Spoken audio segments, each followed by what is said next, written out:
I see you got the earphones. So how do they work? Oh, you can see me? Yeah. Yeah. I can't see you.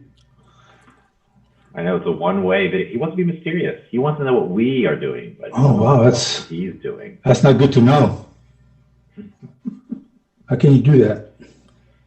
I'll put on a picture right now. Okay. Yeah, I got your headphones. Thanks a lot, buddy. No problem. Appreciate it. Yeah, you know, the package was there. It was there for a couple of days, and then I go, what's this? Because they put like a bookshelf in the corner there, and they just stuck it up in the top there, and I didn't even know it was there. And I happened to be taking mail to my sister, and then I saw the package up there. I go, what's this? Good to go. That's funny. Santa Amazon came. Very nice. Yeah. So I go, all right. Cool. Then a little tear came down my eye because Saul cared so much. You go, oh, he does care about me. I can rather care. His own buddy sip. So how's everybody's Christmas? Good? Very It was good. very good. Nice and safe, obviously. That's good. Yep. Just doing our own thing here. Oh, this is cool. Oh, New Orleans. That's what we got there you go. going here. That's what Remy used to work on. That was Remy's boss's business, sort of. Wow. Really? Okay. Nice. Yeah, he was in the import-export business. Yeah. And Remy was one of the underlings. What we got. Oh, nice. Jolene is computer's downloading or uploading her or updating her.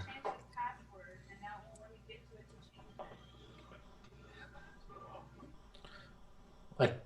Okay. Technical difficulties? What's updating? No.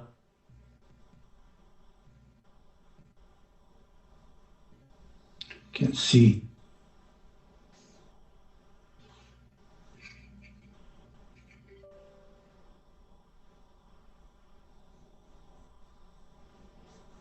Oops.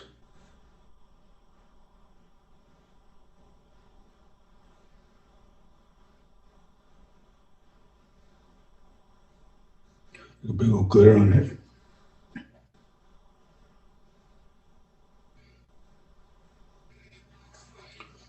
What are you looking at there, babe? Funny, a New Orleans photo Oh, for my background.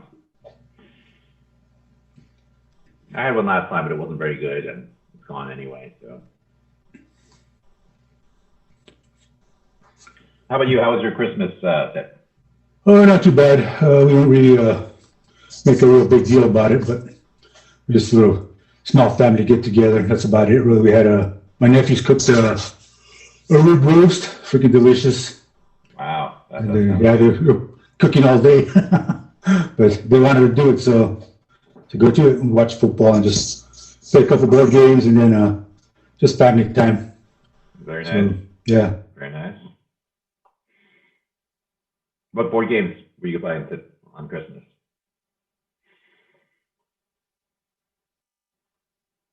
We played, what did we play? We played a game called If Wishes Were Fishes from like, I don't know, 10 years ago. It's a good little game. Didn't really get a whole lot of buzz at the time, but I quite like it. We played a crazy game called Looney, what's it called? I got it over here. Looney Quest, which the graphics are like playing a video game, like a platformer style video game or something like that. What you do is you see the level that's sitting in the middle of the table that you have to complete. And basically the level means like you have to sort of like go from one location to the other without hitting in the bad guys and hitting the power-ups. But what you're actually doing when you play the game is you have a piece of clear acetate in front of you and a dry erase pen. And that's all you have in front of you. And so you have 30 seconds. Everybody at the same time has to draw a path of a clear acetate in front of you. And after 30 seconds, one by one, you put it on top of the level, the video game level, to see whether or not you actually your your path that you drew actually hits the power-ups and avoids all the bad guys. You get points for completing the path from one location to the other, or in some cases circling. Some of the levels you have to circle the various power-ups or the various goals without touching like any of the stone platforms or any of the bad guys. Oh, that's interesting. It's kind of a funny game. It's a good game. Yeah. I've heard of that one. That sounds good. Yeah. I started playing. I just got an app to download an app just to play chess because I had seen the Queen's Gambit a couple weeks ago. I finished. I haven't watched that yet, but my son watched it. He also started. You know how to play chess? Yeah, I don't play very much, but yeah. I mean, the only thing that was really kind of lost on me was just on the significance of her talent. You know, what she's playing, because they're doing moves and you go, what does that mean? You know, right. I have no idea what the. She did a move and it's like, oh wow, it's it's the greatest move in the whole entire history of chess. I go, what did she do? She just moved a piece over there. But it was pretty decent series. I wouldn't say it's a must watch, but it's pretty good. So yeah, I've heard a lot of people have talked it's not that long. Yeah, most of the time the character development's pretty. It's decent for the most part. There's always kind of floss over some stuff, but it's a pretty decent little show. Yeah, I plan to watch at some point. Yeah. Yeah. So I downloaded an app to play chess because I only played chess I think I joined chess club in high school and I went to 2 or 3 meetings and that was it. And then a couple of times after that, but it never really stoked my fires or interested me too much. But yeah, it's pretty interesting little game.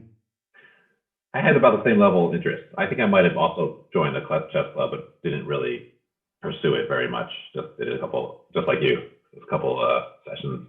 Do the rankings and all that? Oh no, I was not that. Oh, you guys were small fry then. How about you, Felipe? Were you ranked in the U.S.? Grandmaster. Oh, we had a ranking system in our club. Yeah. Wow. In the club. I mean, it matched the ranking system that the U.S. Chess Federation uses. Yeah, he gave me. Or used it at the time. Yeah, I think he gave me a point, 500. You're ranked 535 points or whatever, and I think that's pretty low. I think because I think in the series, I think they were over 1,000. I mean, because they're really good. They're 1,400 or something. I forget what it was. But anyway, yeah, I'm just trying to learn and have some fun, so it's pretty interesting. I got hooked. I've been playing it for a while. Cool. Well, oh, it's Dale. See the top of Dale's head. Drinking from a boot. Nice. Yeah. Some gin. He's got the old man going already. Yeah, I came with a gin tonic. Some early morning gin. Nice. It might be 12 o'clock, after 12 o'clock where he's at. I can't hear you. I think you're either muted or your mic's not working. Tail. What's up? Oh, it's Adrian. I hear your desk. Adrian. What's up? What's up, Adrian? Felipe, are you there? Yeah, I'm here. Okay, I'm here. You're grumpy, bro. Felipe. He just has to wake up early for this game. I'm trying to figure out why my camera doesn't work. Oh yeah. Oh yeah, the old camera don't work. When it gets hijacked by a different system. Does it work? Yeah, it'll work. I can hear you now. Oh, okay. There you go. I see you. So you guys remember where we left off? No. We're outside of town. We got stopped. The train stopped because of repairs. And Yeah, then, you guys know. Yeah, you guys were. Yeah, Rodrigo wanted to battle the whole army by himself. And then I think that's it. We stopped right there. And I don't know where the Indians took off to them on one side Vision Quest somewhere. So Yeah, I sent both of you an email. I don't know if you read it already, but probably read it before you start playing. Oh, okay, I'll read it right now.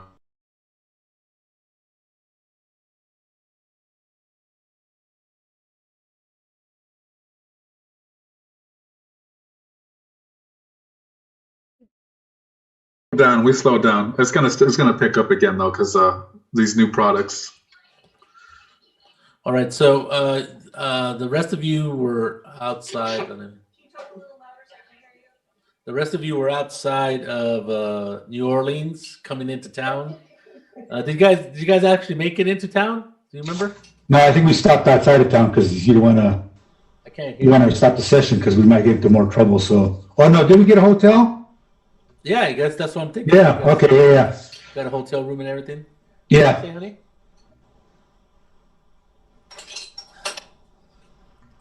So anyway, so you guys are in New Orleans, and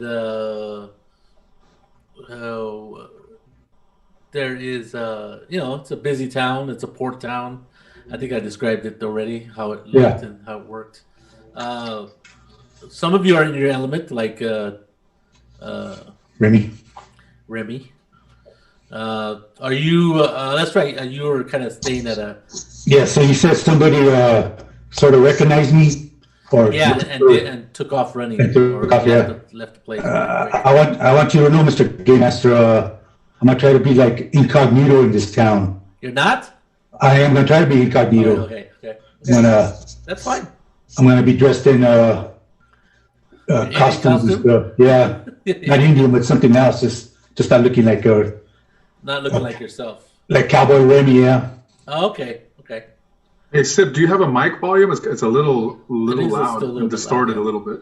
Is it? Yeah. If you maybe bring it down a little bit. How's that? Hello? Yeah, that's a little better. Here? Yeah, just don't get Should I excited. turn on the volume on my Chromebook? Yeah, probably. Maybe, yeah. Yeah. Okay. On your mic output or input. Mic input, I guess would be. See if I can do that. I think. You're just so powerful. Your voice is so. The deep tones are so The resonant. natural resonance of power. Where the hell is it?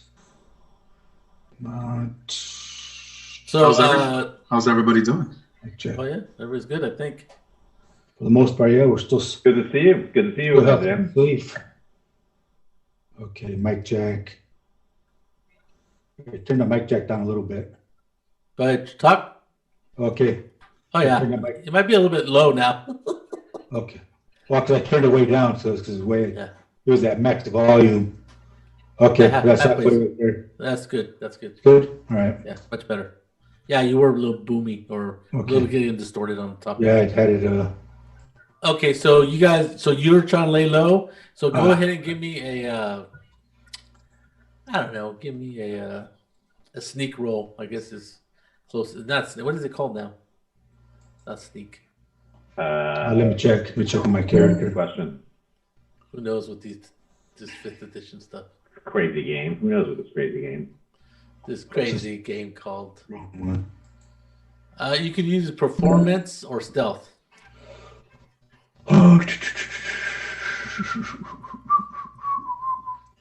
I'll use performance because it's a bit higher. Yeah.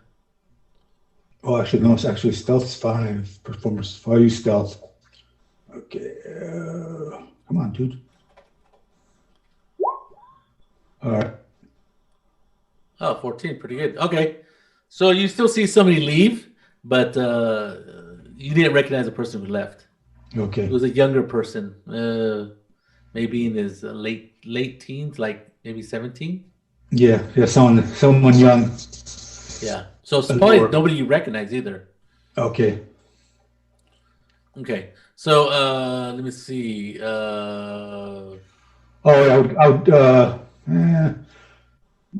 Okay, when you said that, when he headed out, I'll rush to the window door and see if I can see which way he went, and then that's all I'll do. Okay, he just went. He went left on this main street toward, I would say, the east side of town.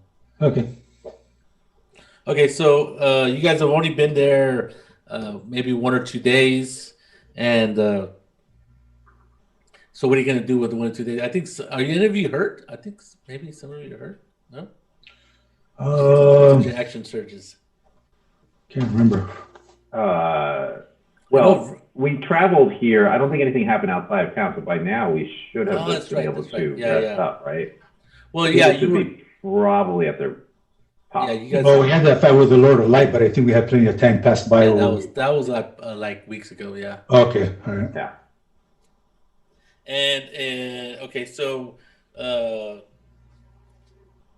so after about a day after that person left, that kid left, you see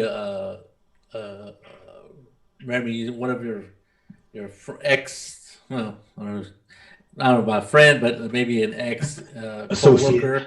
associate. There you go. He comes to you and he says, "Good old Jim Bob is kind of hurt that you didn't come and see him since you're back in town." Yeah, Remy. Oh, okay. Well, it's, yeah. I saw about that. Big Bob. I was actually kind of hesitant to go see it. That you might not want to meet with me. But now that we're here together, we can catch up. Yeah. Well, actually, it's just precipitous that you are here at this moment in time. Precipitous. Oh, you got a dictionary? I just got one not too long ago. Did you get a thesaurus? All right, that's good. So he says, when we used to work the riverboats, well, it just so happens we have a sweet deal for somebody with your talents. So we have a ship departing, going up north, and we'd like you to make sure everything works out fine on that riverboat, especially in the saloon area. Make sure all the, everything's on the up and up, straight. Nobody's dealing from the bottom of the deck and stuff like that. We pay you handsomely too. Okay. And we heard that you're coming in with some very rough-looking people. I don't know if they're there now, but he doesn't know. Obviously, doesn't know who you're with, if they are around you. Yeah, I met them. I met them on the road. You know how it is, and just the traveling companions. I can't say I know all that well, but road friendships develop, and we'll be willing. Nowadays, you got a network. Yes, network. I think that's a word back then. something of that era. Parlay. Yeah. So, seeing that they seem to be, from what I've heard, rough looking and able to handle themselves. Something caught my ear back at the outside city train station, and anyway, so I've heard that they can handle themselves. So, if they want to make a couple dollars a day, making sure that nothing happens on our riverboat, they'll be kind of good to what's the time frame? What's the time frame you're looking at here? Oh, a simple trip up to up the river and then back. It's maybe a week and a half. The simple ones. Okay. Yeah. Week and a half? Well, it takes time to go up the river. Yeah. Coming back a little bit quicker. Okay. Yeah, I can compare with them if I can find them and propose your proposal. Sure. See what they think. How about we meet later on or whenever at your earliest convenience? I'll let you know. Yes. Well, how about this? I'll send somebody over and let's say tomorrow. Okay. How's he dressed? Is he weaponized or is he just in his casual negotiating clothes? Yeah, he doesn't have a big old pistol on his hip or anything. Probably has like a little pocket Derringer somewhere. Yeah. No, but he's not making a public showing of. Oh no, definitely. That he's got a weapon. He's not trying to not intimidate me. Right. No, he's not trying to intimidate you. And so he's fairly well dressed. That he was kind of, if there was a lieutenant, like a ranking system, he'd be a lieutenant. And he seems to moved on up in his attire and therefore probably his rank in the company that he keeps. All right. Oh yeah, ask him. There'll be I was gonna ask him. Oh, so basically, you want us to work? Do you want to send the details, or can I ask him? More questions. Oh, yeah, sure. Yeah, because it just sounds like a simple, what do you call it? Well, it just so happens that some of our what would you say, our regular infantrymen have taken ill and have become unable to do their job of late. So we need some employees that so we're like I said, it was very precipitous of you showing up and having a full I wouldn't say gang, wouldn't call that, but your companions would make a fine group of people to make sure that the riverboat, nothing happens on a riverboat. Basically they don't trust anybody, but they trust me enough. Trust you enough, yes. And maybe you would think that this is something that they're in a pinch. That's even though he doesn't want to quite say that. Yeah, so that's what I gathered. Ordinarily we wouldn't really work with you, but in this situation, and it's an olive branch to your the situation left. I'll take it. Okay, and you can relay that to whoever. I figure you're probably by yourself if if one of you approaches you. Okay, sounds good. Okay, I'll head back to the group, see what they're doing, and let them know. Okay. I think Rodrigo's in some of the saloons down over in the French Quarter, drinking up and just rubbing elbows with the locals. Okay. Are you looking for specific information, or are you just kind of hanging out? Yeah, we did have some information on. I mean, there was a reason why we came to New Orleans before Remy's contact, sort of pinged him for a job. Yeah. And that was, if one of my companions can remind me, because my notes are very poor from the last. Yeah, we came to try to find what's her name?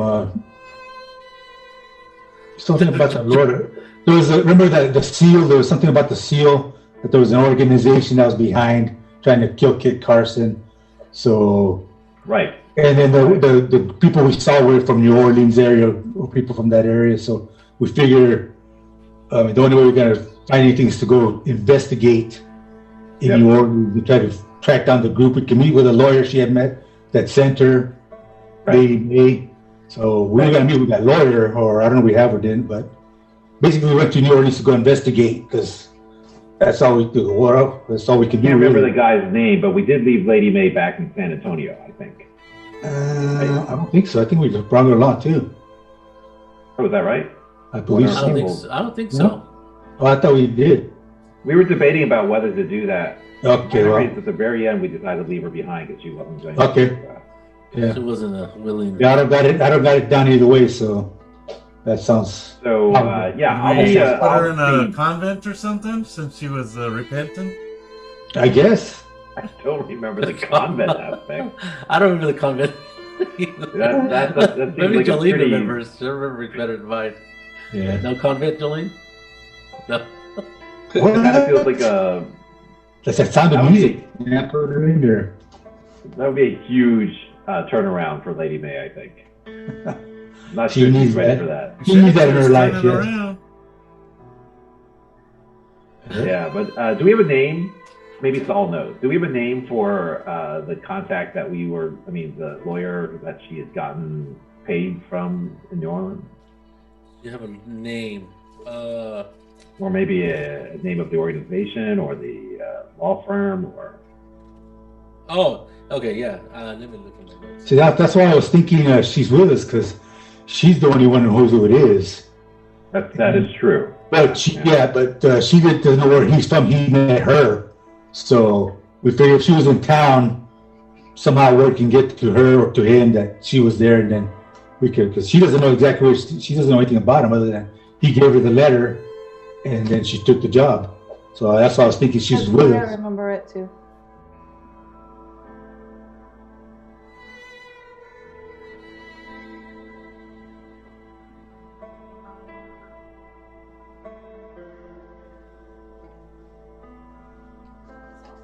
Your mics go out? No. I'm reading. What were you gonna say, Colleen? I said that's the way I remember it, that she was. That's the way I remember it, so that she was with us so she could find the person that we needed to talk to about the seal. That's what I thought. It's, the lawyer that she mentioned is Anthony Devereaux. Ooh. Sounds like a lawyer for sure. Yep. LLC. Esquire. Esquire. Esquire. Huh? How's that? Okay, so yeah, there you go. Yeah, so maybe I think Rodrigo is sitting around. I don't know if he's going to ask directly. He might drop that name. Might also just drop any information about looking for, not that he's looking for it, to hear about anything about gangs or religious organizations or strange events in New Orleans. You know, Strange events. general rumor-seeking kind of conversation. Okay, give me a. Well, how about? I'll give you a choice. How about persuasion, performance, or insight? You know, he's a good singer. So Rodrigo, he just starts, you know, once he starts getting people into a convivial mood, he'll just like break out in songs in Spanish and start leading people along. Now, nobody in New Orleans, I think, not that many people probably Spanish speakers, but he starts singing along there. So I will do a performance roll. Sounds good. 15. That's pretty good. So you know you're singing, and maybe it has a maybe there's a French. It's, you know, there's also a French version of that song. So you're joined in by a couple people who are singing in a different language. Sort of every once in a while, it sounds like you use the same word, but it's obviously a different word. You may or may not know it's French. So and then you get other people singing, and so you know you get this like camaraderie open, and people buy you drinks, and then they start talking to you, and you're like, after the singing is over and you're wetting your whistles, so to speak, you start asking about strange things, and nothing strange as far as religious. Nobody sees Jesus on a piece of toast or nothing like that, but they do. You kind of drop the name, Devereaux, and they're going, "Oh, you must have a lot of money. That is one of the most expensive lawyers here in New Orleans. He's really Mr. Fancy Pants, as we like to call him." No, I don't have any money, but I heard that. Yeah, I heard his name dropped in a couple situations. It seems like he's an unsavory type, right? Well, not that we know of, but he's known for just high, what do you consider, very, very rich clients, people with a lot of money. Oh, one of those types. Oh, no, Yes. no, well out of my range. Look at me, come on. Oh, yeah. Well, I'm a simple man. I just live by the seat of my pants. As long as I can scrabble enough for a drink. yeah, it's good enough for us.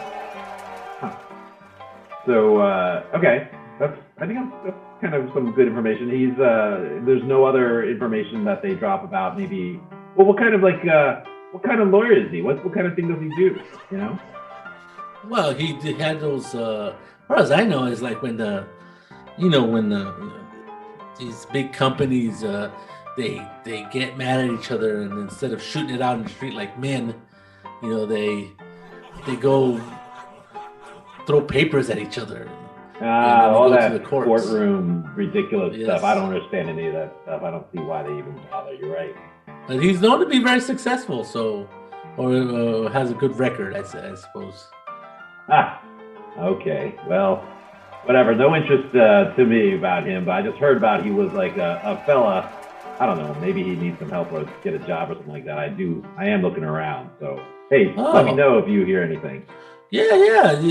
What kind of work? Well, they kind of look at you. Are you carrying your pistol? Your gun? Yeah, I am. I think. Yeah. Okay. Oh well, and then one guy, is gonna suggest going to the docks, and they make fun of him, saying he's no dock worker. He goes, this is a man with integrity, and blah blah blah, and so they go, this is a man who can handle himself. He goes, Rodrigo, my name is Luis. When I think there might be something, but I gotta ask some around, and then I'll get back to you, and then. Where are you? Are you staying in town, or do you have a woman visiting here? No, just staying a few blocks away over at the Hotel Orleans. Oh, not bad. Yeah, you like to gamble then? It's a gambler's den over there.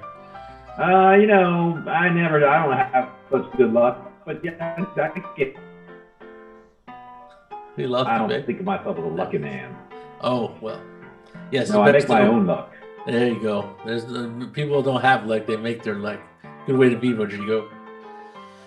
Yeah, so that so you can stay there as long as you want. You have some bar friends now. All right. What are the other people doing? Are we heading back to go talk to Remy? I don't know. What have you been doing, Felipe? Zechariah? I have been asking about any horse, large horse deliveries. Oh, okay. Looking for my horse rustlers. They hear about where you're from, and they go, well, no, you might want to try up north a bit, outside this big city. There's a lot of people needing horses as they come out west. So they take the horses east, as far as they can, and sell them for a huge profit, as they don't have as many horses as we do out here.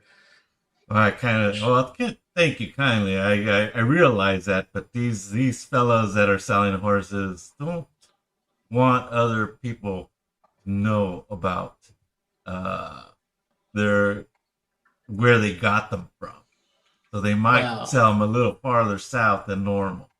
I see. I still say you probably better off up north, like up in Fort Collins or in that area. Thank you kindly. I suppose I just thought I'd check down here in the south. Yeah, well, sorry that somebody stole your horse. Horse wrestling is a hanging offense, out here in the West. That's right. I ain't see them brought to justice. All right.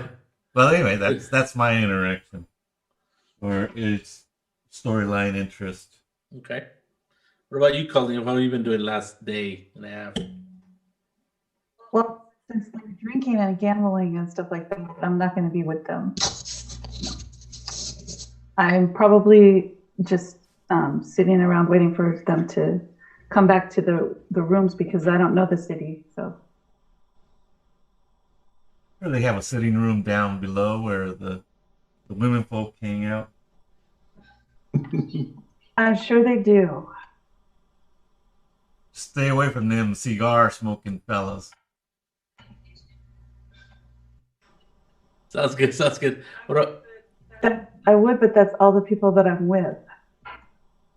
They don't smoke cigars.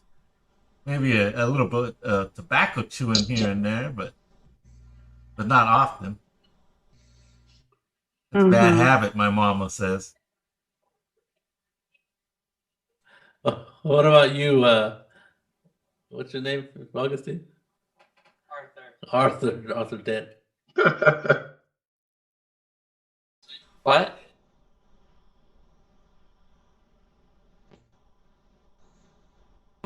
I will be gambling in the bar.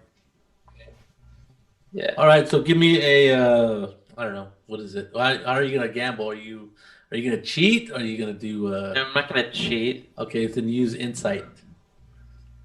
Okay. Or let's see. I'll be right back. Oh, I'm not very good. These new people are just too good for me. Oh, I was gonna say, or you could use performance or persuasion. So I'll let you re-roll whichever. Performance. Persuasion. Okay. That's much better. Okay, so you do pretty well. I mean, you're doing, you're not losing money, and you're making more money than you're losing. So, you're a lot of people are kind of giving you the side eye, but you're not like raking it in, like like making everybody totally broke and winning huge pots. It's part of the hustle. Yeah, that's true. Yep. So you're insightful enough to know that it's good to lose every once in a while, but these guys are particularly bad players. And you could easily take them if you want, take all their money. But I think you. I won't because I can make more money if I don't. Yeah, that's true. Okay, so yeah, you do pretty good. So you gain, the stakes get kind of high, so you make $10, $10. Yeehaw! Next, okay, so the day rolls by. Bob comes back to talk to you. Talent. Remy. I'm gonna change your name right now so I don't call you the wrong name. No, Talent's right. So so the big boss wants to know, what do you think, Remy? You in or out? Oh, you haven't talked to your friends. Yeah. I'll let you talk to the group. Hold on. Go ahead. Okay. I just be quick to just tell them, because I know our priority is try to find the lawyer. So, I mean, my thinking is we're not going to take the job, but I can offer it. No, I'm going to offer it anyways. Associate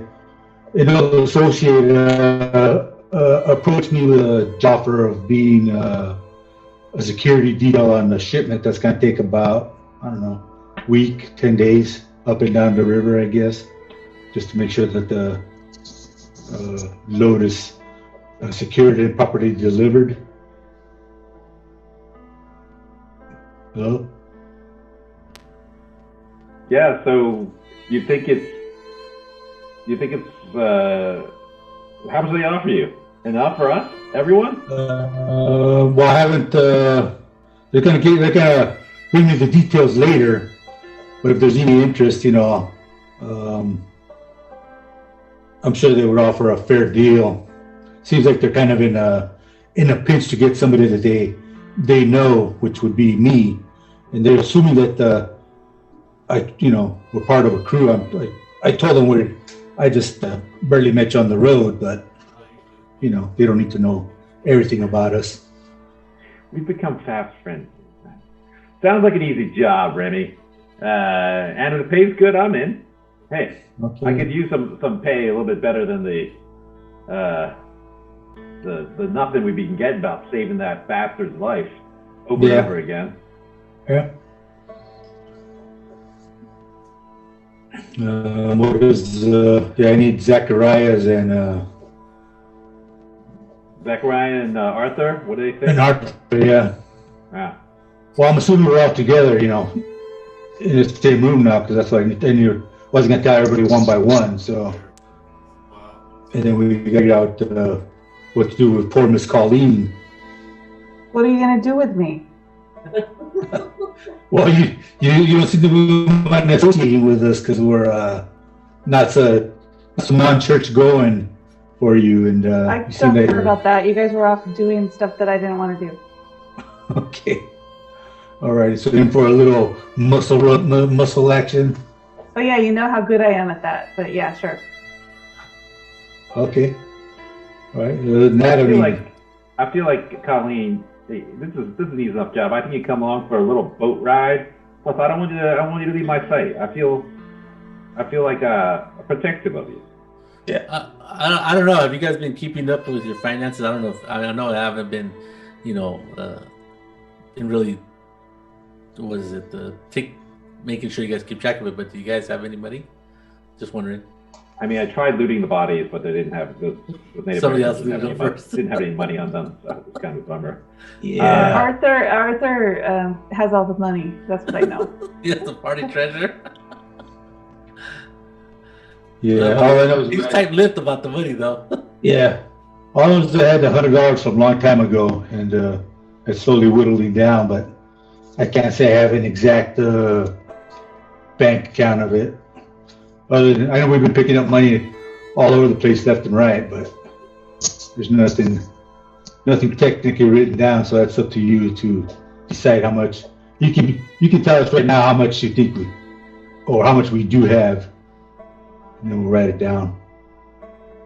Well, I was just thinking, you guys probably have some expenses as far. You guys were being given a lot of stuff, like given food and stuff like that. But there is some expense. We'll pay for the hotels, though. Right. So I mean, I don't know. You've probably been playing for, in game time it's been a month or two. So you probably spent between, I would say, $20 and $40. Yeah, that sounds about right. I'd say about $40. So subtract that from your starting pay or whatever. Okay, I'm going to say we have $60 in the kitty. And in the rooms, I forgot what I negotiated what the rooms were, but they were like, they weren't that expensive. Arthur paid for it. I remember convincing him to do that. Yeah. I'm super rich. At $2 a day, most people who got paid back then, let's say a carpenter will probably get paid between $18 a week. Wow. So that's a lot. That's a lot of money. So yeah, and then that's a good carpenter, and then it goes up and down from there.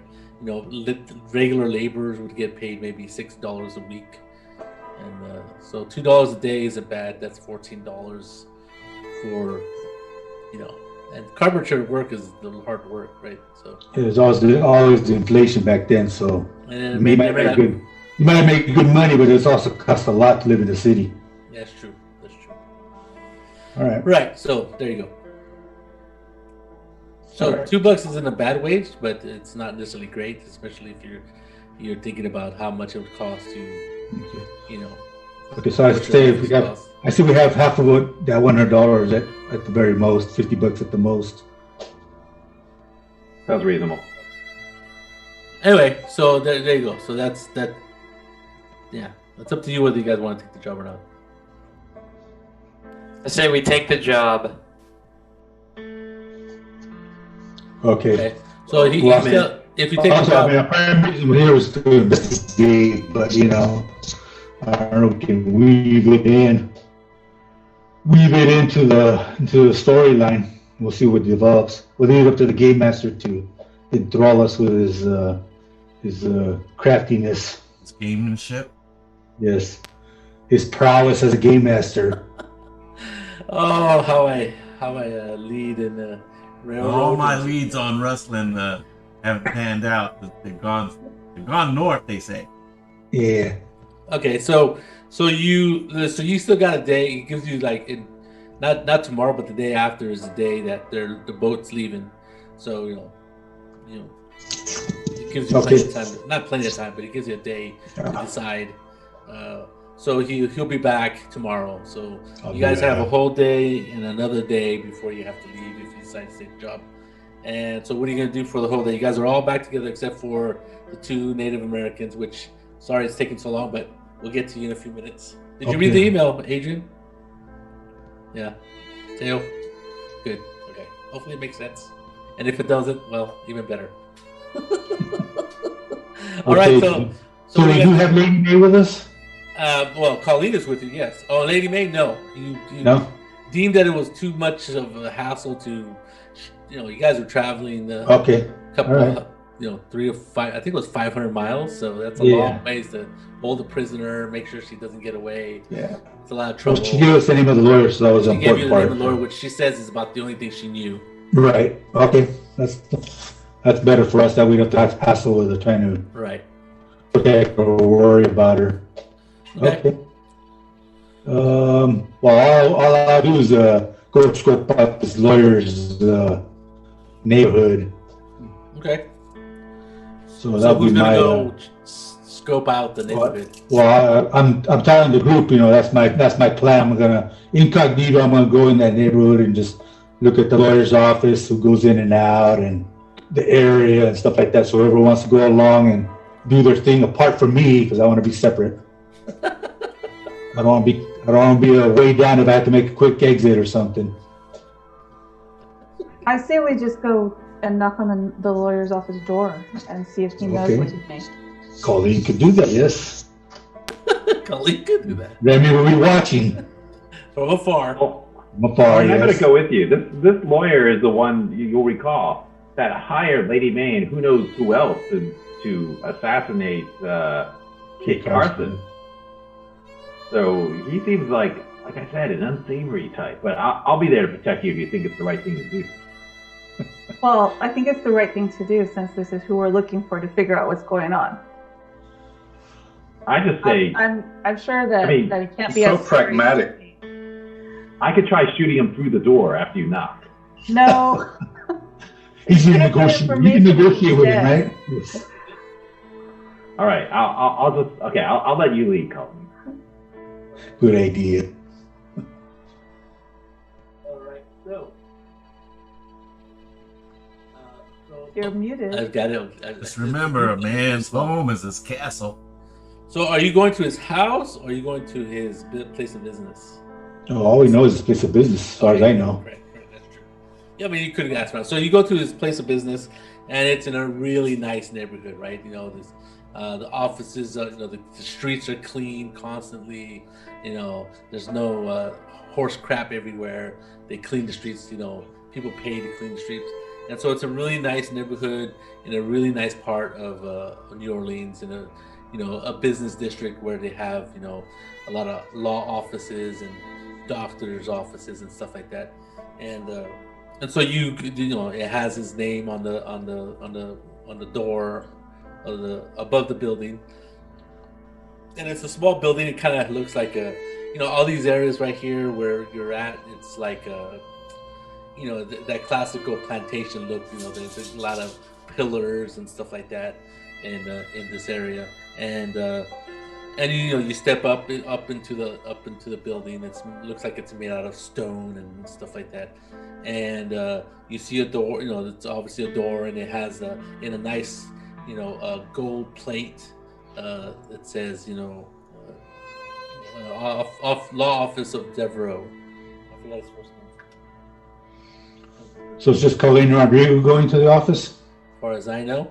Well, I'll ride what do they call it? Shotgun? What did you say, Felipe? I'll keep an eye out for them as a watchman. Oh, outside though? Yeah. Okay. So the door, it's not locked, so there's no door knocker, so you just open the door. I figure you go at a sensible time. 10 in the morning is probably a good time. I'll have a whistle. I'll have a planned whistle so that they can know that if I think there's somebody entering the building. Oh, okay. I'll whistle. Yeah, it's the only business inside this, big. Looks like a big house, but it's basically a law office. And you open the door, and in front is this huge desk, and you see a very nice dressed lady. She says, she goes, welcome to the office of Devereaux, and would you like some tea? And they, right next to her is this chilled tea, and she pours 2 glasses, one for you, Remy, and one for who's with her? Not Remy. No, Rodrigo. Oh, Rigo. Rodrigo. I'll have a glass.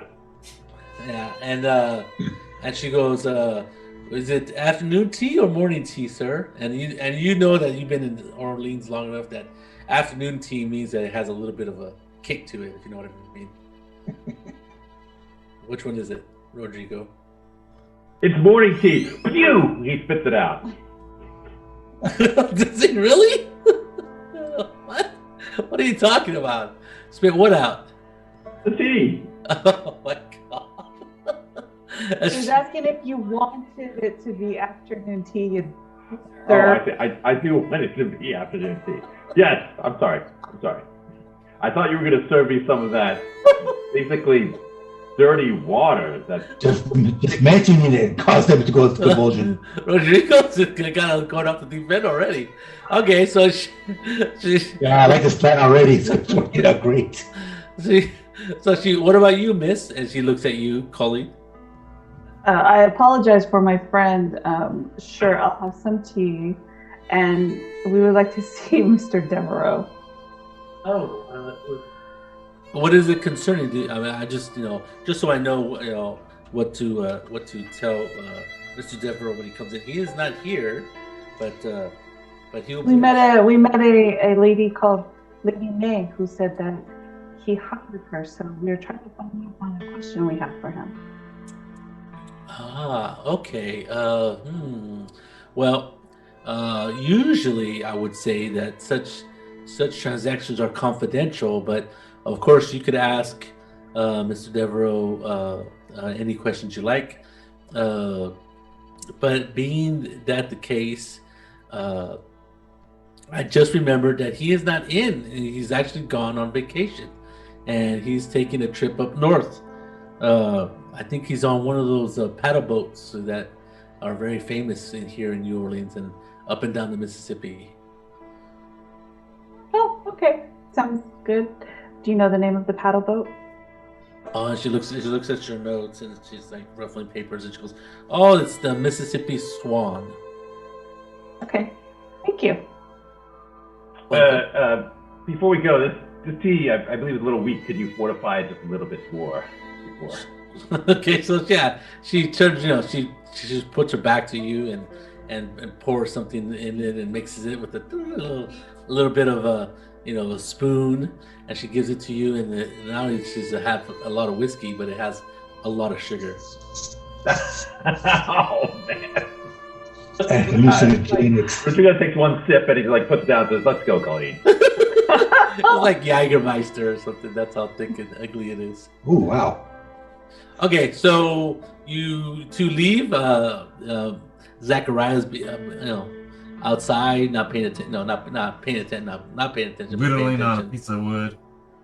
Yeah, nothing happens. I mean, it's pretty early. It's yeah. So you see a couple people come down and up and down the street, but nothing big deal. Same thing with you, Remy. You don't see anybody hanging out or doing anything weird. So there you go. Okay. What's he has a sign hanging out from his business or a placard or whatever on the storefront. Well, he has a large sign that says Devereaux, Esquire, and then on the actual door it has his name and. Okay. Any funky designs that are dragon-like or? No, you see a lot of fleur de lis. That's kind of a real big symbol here in. Obviously. Yep. Okay. Devereaux. All right. It's just one way in, one way out for the building? Yeah, there might be a back door. There's a back door. It's like a house. Obviously I wouldn't know if it was the one back door, but I guess if you go look, there's a back door, but it looks like it's mainly used to throw out garbage and stuff like that. Yeah. It's like a back alley back there. When we leave the office, do we see Remy? You eventually would, because I'm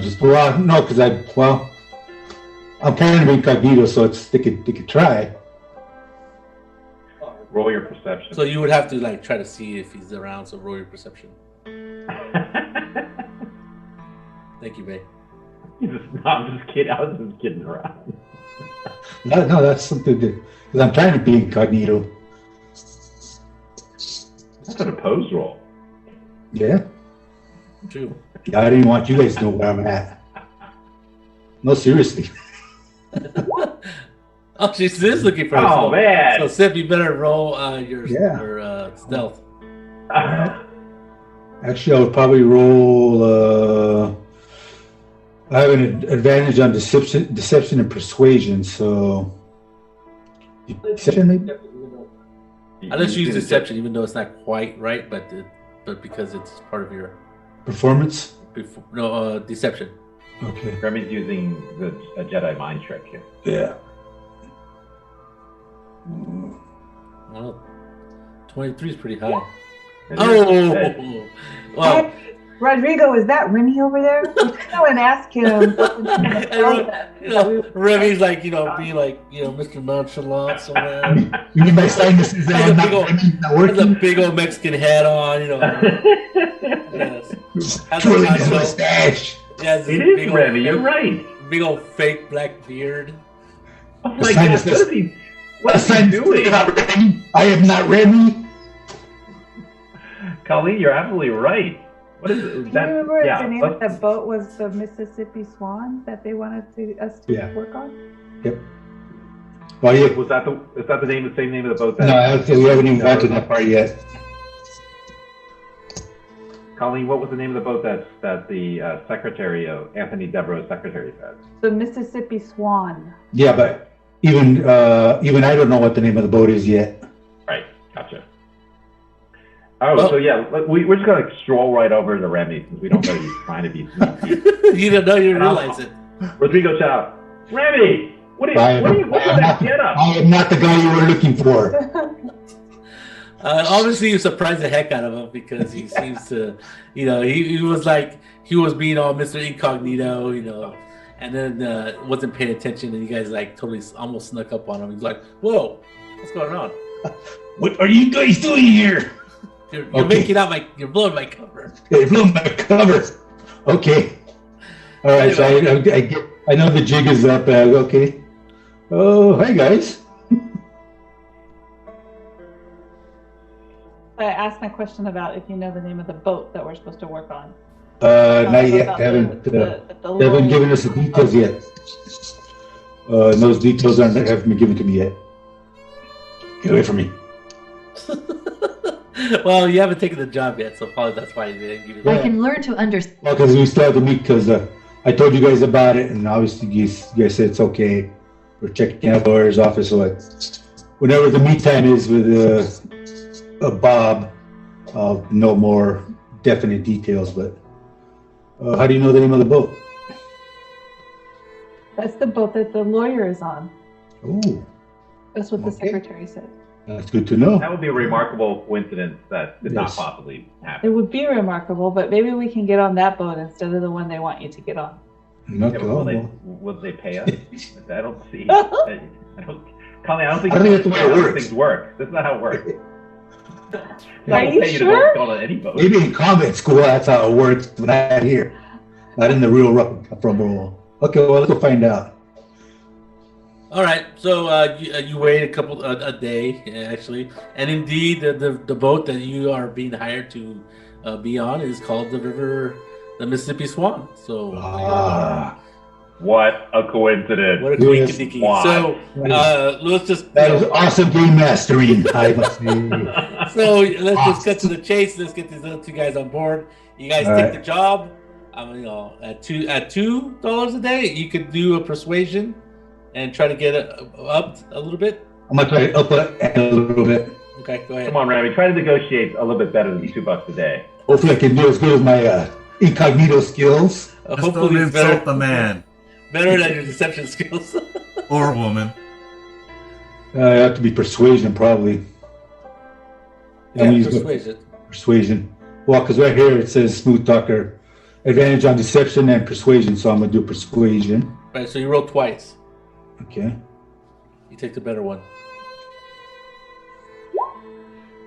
17. That's pretty good. So he ups it to $4 a day, which is $14 a week. Which is it's $14. Done and done. Or four times $28 a week. All right. 28 for that skills are everybody. So that's each. Yes. Okay. All right. For you, it's $5 a day. All right. Because you're gonna be like the foreman. You're like the pit boss kind of person. Okay. So what exactly are we doing? What's our job? We're like security, overwatching make sure the cargo gets there. Oh, on this riverboat. Yeah, and how we do it is up to us. More or less, yeah. Yeah. So I'm assuming the cargo is separate from the boat. We're not safeguarding the boat, right? Or no, you're both doing both the boat and. Yeah, okay. All right. Hence why you're the pit boss in the saloon area and all right, stuff like that. Make sure nothing bad happens on the boat. So are we responsible if the boat burns down or anything? Probably the captain's responsible for that. Oh, okay. Yeah. Just wanna unless clear understanding. Unless you guys don't handle the person who's like not behaving on the boat and is like puts it on fire and then you guys don't do anything, then you might be held responsible since you were supposed to do like security on the boat. But just some things are out of our hands sometimes. Well, yeah. If the boiler thing explodes, then it's not your fault. Yeah. But then Acts of nature. Then again, you'll probably be dead, so who cares? Yeah. So let's get really quick on this one. So you guys all get on the boat. They do have. Do they have an area? They don't have an area for horses, so you're without your horses as you guys are.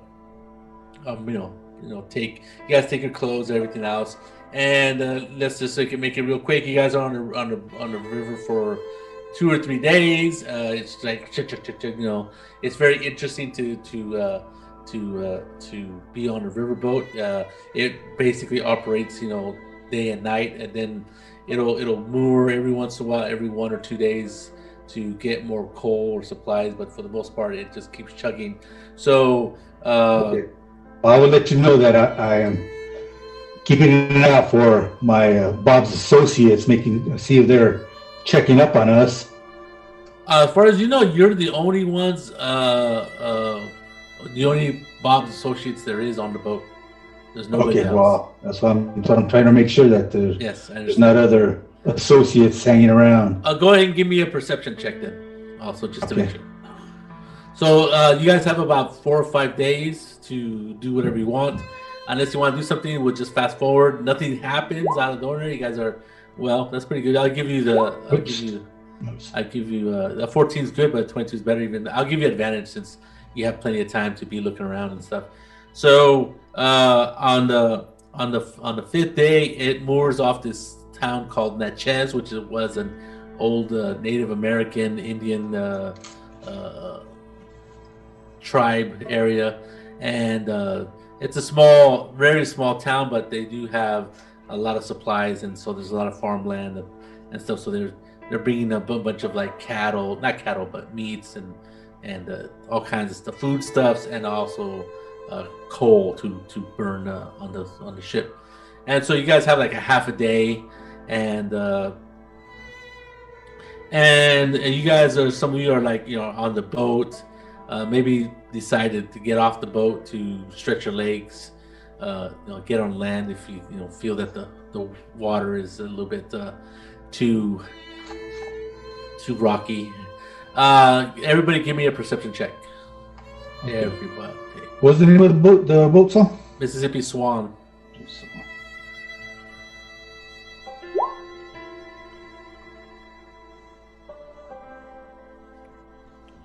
Good job, babe. Wow, 22.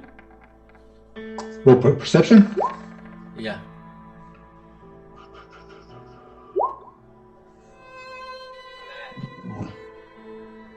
That's pretty good too. There it is. So, let me see. Zachariah, where are you? Did you stay on the boat, or did you get off the boat? I stay on the boat because I got a job. Okay. When a man has a job, he has to stick to his job. Okay. So what you see is you're on the boat and you're looking out onto the water, and just this is you're taking like a 10-minute break from being Mr. Hey, you there? Perception. Where's your pass? Where's your boarding pass? Well, you don't handle that, but no pass, no board. So you see coming on the other side of the river, you see this slow this is a small hill, and you see these two people come over the hill, and at first you're looking at them and they're like, man, those guys, they look familiar. And then as they continue to walk towards you, or your direction, or the direction of the boat, let's say, you notice that it's actually Hoji and Ma, and they're like no idea how they got there, but Hoji and Ma, you guys are coming over a hill, and you can see what on the other side of the Mississippi River is a town of Natchez, and there's a large riverboat moored off on the other side of the river. What do you? Anybody who rolled over? I wave at him from the boat. You see them? You see them too, Arthur? Are you on the ground? Yeah, I'm on the boat. Are you on the boat too? Yep. So maybe you're on like the top level, looking down, and you can see them come over the rise, and all of a sudden you don't know if they see you, but they start waving. Well, I don't know. Do you start waving back at the? Let me see. I give him a good whistle. You're pretty far away for a whistle, but maybe give me a performance roll there, Mr. Performance. Okay, let me see. Did the riverboats actually stop, or we're just still floating by, sitting next to No, it? you stopped because it's moored off the. Right. It's taking in supplies. Wow. Sorry, I hit the wrong button. Ooh, You you're hit gonna be it. hooting Annie tonight. So you whistle, and it's just this loud, screeching whistle that travels quite a distance, and yeah, I'm you yelling, hear. Hooji Ma, Hooji Ma. Waving. So Zachariah's going to spasms. yeah, you anybody within the boat who's still on the boat can hear Zechariah. Holy say- moly, that's loud. Oh, and the Great Spirit did me ride to Natchez country. Well, there you go. You don't know. Yeah, we had a drink and all of a sudden walking. Yelling so much. You have been. Trigo's taking a nap, and suddenly the screaming wakes him up. Like, Yeah. shut up! You hear it's Zechariah. You recognize Zechariah's voice. So, Okay. so what do you guys do, Ma and Hoji? You can hear as you get closer to the edge of the water. You can hear what is his name? Zechariah screaming your name, and Ma's and waving. I ring the I bell just- a couple of I times. look at Ding Hoji dong, and shake ding dong. my head. Oh my god! Someone from the quiet entrance, huh? Yeah, that's what I sneak in. You guys went to the school of Remy of deception. I do So- Indian hand signs to him. Okay. Yeah, how's the boat reacting? Is like the Oh, they didn't pay scared attention. by Indians approaching, or I do Oh, no, stop Zachariah- after a couple of minutes. Zachariah's yelling? Once I I realized I got their attention, I stopped. Okay. I suggest to Hoji that we circle back around and make it look like we don't know that he's. But we all in. This is how we do it. Let's see. Hold on.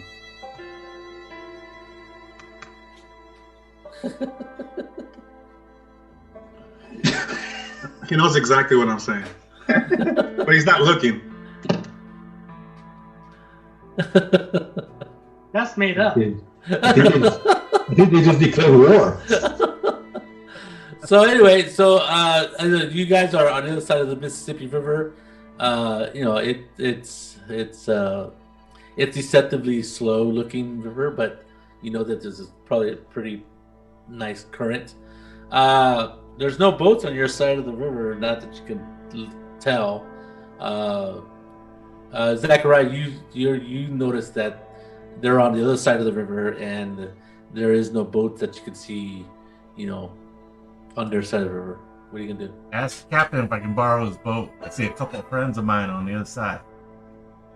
Okay, yeah, he goes, okay. Launch. You're gonna need some strong backs to go, to fight the current, but sure. So Yes, they got horses. he tells the deckhand to lower a 6-man rowboat. Hello. Yeah, okay. Okay. Can do that. Yeah. So there's one. There's you. It's not gonna be enough to row that boat. No? No, it's made for 6 people to row it. And I'll go see if any of my companions are around. Okay, go ahead, look for them. So Zechariah goes around looking for you guys and sees you. I don't know. What do you tell him? Hoji I and tell Ma are them, on "Why are the you side. They taking need Zachariah?" a boat to get across. They need some rowers.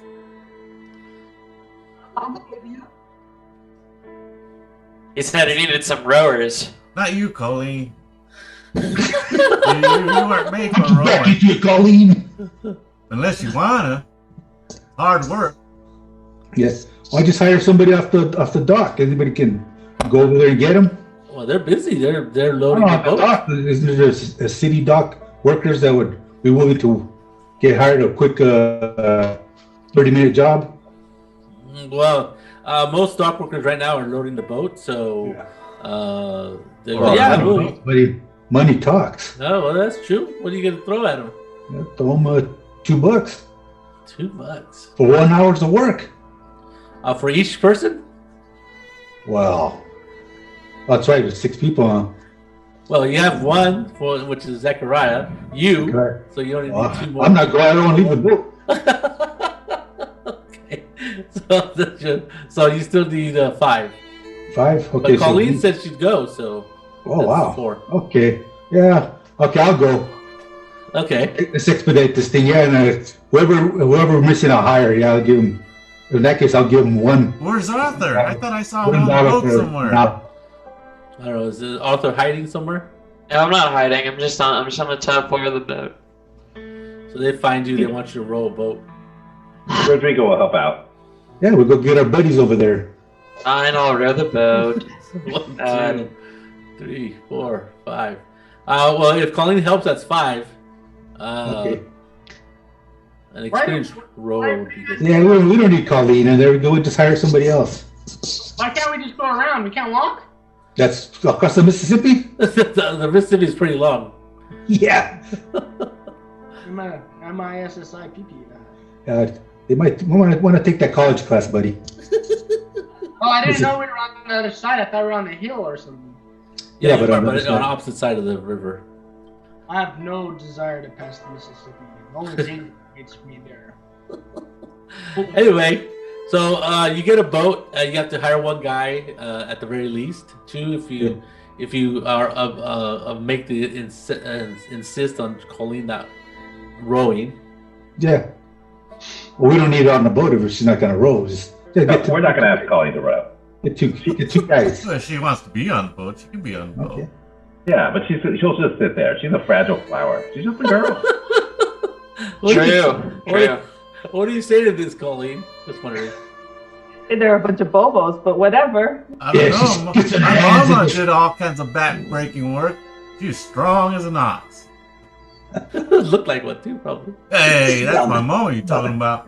That's not anybody. Anyway, so Colleen, I thought that was the captain speaking. I was about to punch him. About to give him a what for? A whooping. I don't have to row the boat if they don't want me to. Do you go on the boat? Yes. Okay, just Well, wondering. I don't want to stay on the other boat by myself. Sounds good. So all of you are on the boat, rowing toward the other side. Just make an athletics check, all of you. Athletics. Who's rowing? Athletics. All right. Yeah, just see how badly you hinder the actual row. Yes. Well, Very nice. Oh, there we go. Yeah, strong back then, Zach. Oh, That's a crit. I doubled. Oh. How can I not have any athletics? Well, I'm Remy. I forgot. Yeah. Remy. He's like, We're starting to go in circles. Yeah, this is a little out of Remy's. Weak on that He's side. ready to pick up the slack. hey, We got Colleen helping Hey, us out. this side going faster than the other side. Colleen's gonna have to help you, Remy. that's acrobatics, Colleen. That's Lex. Well, the way Remy's rowing, it's acrobatics. Yeah, you gotta acrobatically jump in his seat and take over. I'll let you have the first number. Yeah. So Smile the words you're going. These are the guys we're going to associate with. so You row a Colleen boat. jumps next to Remy and starts helping you out, and you're like, All right. oh, you're like spent already. And so you guys get across the river, and boom, no problem. All right. So you see a boat coming out with your other companions that you've been on the road with, and they come as you guys get to the river, because you guys were still pretty far away. They make it to the shore. All right. And what do you guys do? How do they look? I mean, do they look healthy and white, wealthy, or not wealthy, but healthy, or not like they've been in a fight, or they look dazed and confused? I don't know. You tell them, Ma and Teo. How you look? I'm dazed and confused. Okay. Well, More than remember normal? you left them about what? You left them about 2 months. Yeah, it's been at a least while. a month ago, and you guys rode on horses and I'm on a shocked. train, and they seem to be on foot. Oh, they're on foot. Okay. I'm gonna ask them how they are and how they got here.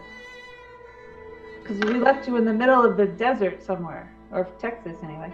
And I Well, asked, they disappeared on us. oh, this ain't even working. I don't know. Refreshed and reborn. Are you guys doing the whipping on the back and stuff? I'm shocked. This might be not a surprise to this Indian, but this Indian is shocked. Okay. I'm a diplomat, not a medicine man.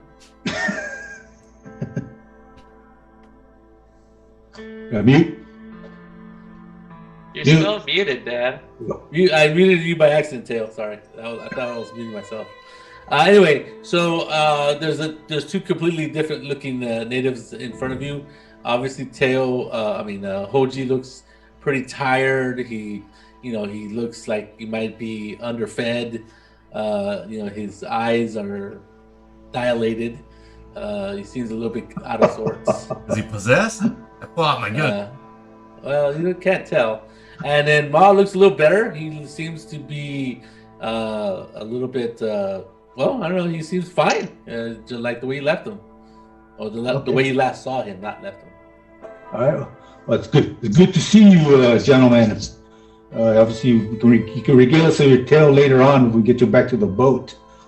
Get you a little recuperated. I'll give them a quick breakdown of what we're doing, and then we'll catch up on the boat. But right now, just get on the rowboat and get back. What's the name of the boat? This vessel. Mississippi Swan. This vessel you speak of. The Mississippi Swan Riverboat. Oh, okay. Yeah. I was. What are you guys doing here? Nachos. I had a vision. The vision told me that we would be pursued if we were to get on this boat. Oh, well, we are securing a load, so that's not out of the realm of possibility. It isn't our destiny. It is foretold, so we must get on the boat. But I must ask, do you have sufficient ammunitions? That hasn't been a problem in the past, so.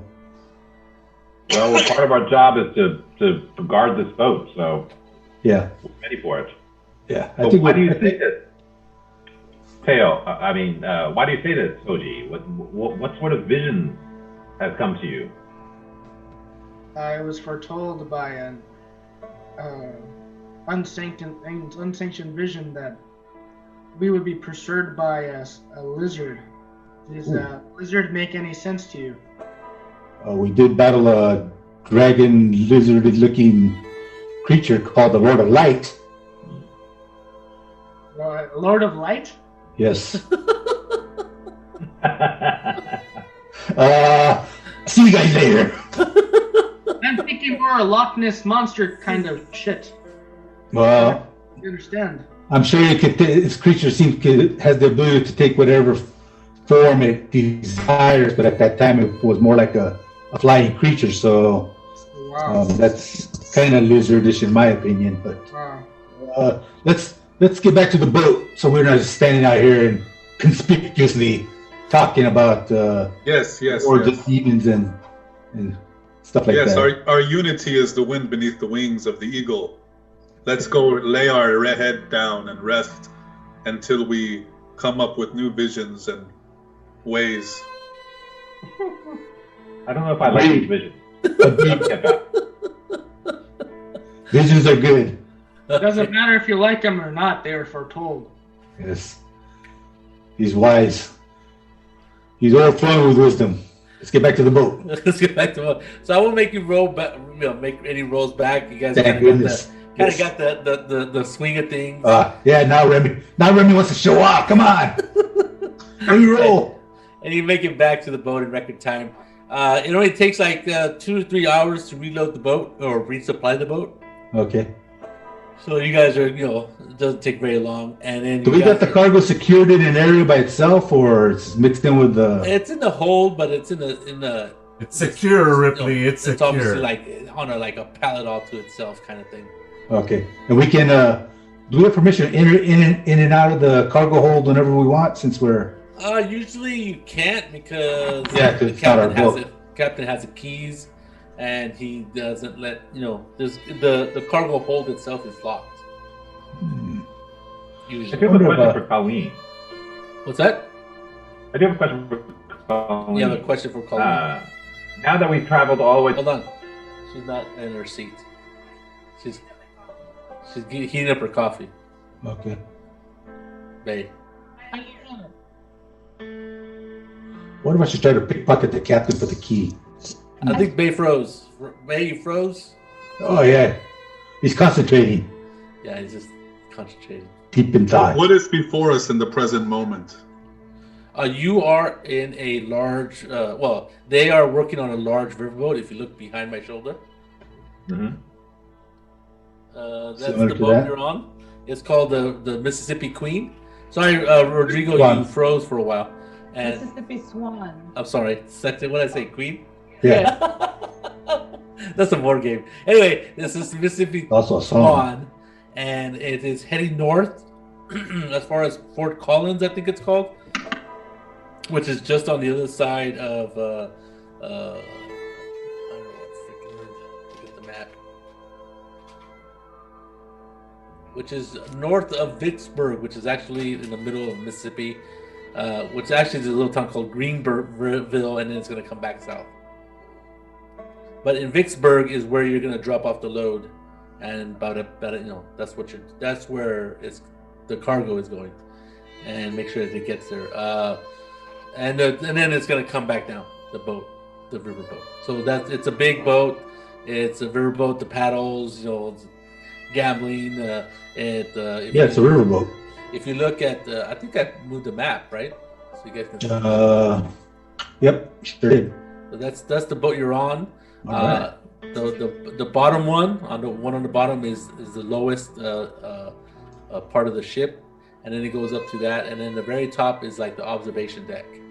There you go. Oh, I see. Rodrigo did have a question for Colleen, as I started to say before I froze, which was after we arrived in Natchez, Rodrigo sort of, hey, the name of this boat is the Mississippi Swan, he notices after he gets out the side and sees the print on it. Like, isn't that the name of the boat that Devereaux lawyer was going to be on?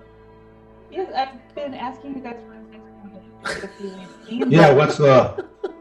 Yeah, once I got the details, we figured that out. So Rodrigo figured that out. Do these guys have an image of the William Devereaux? Do we know what he looks like?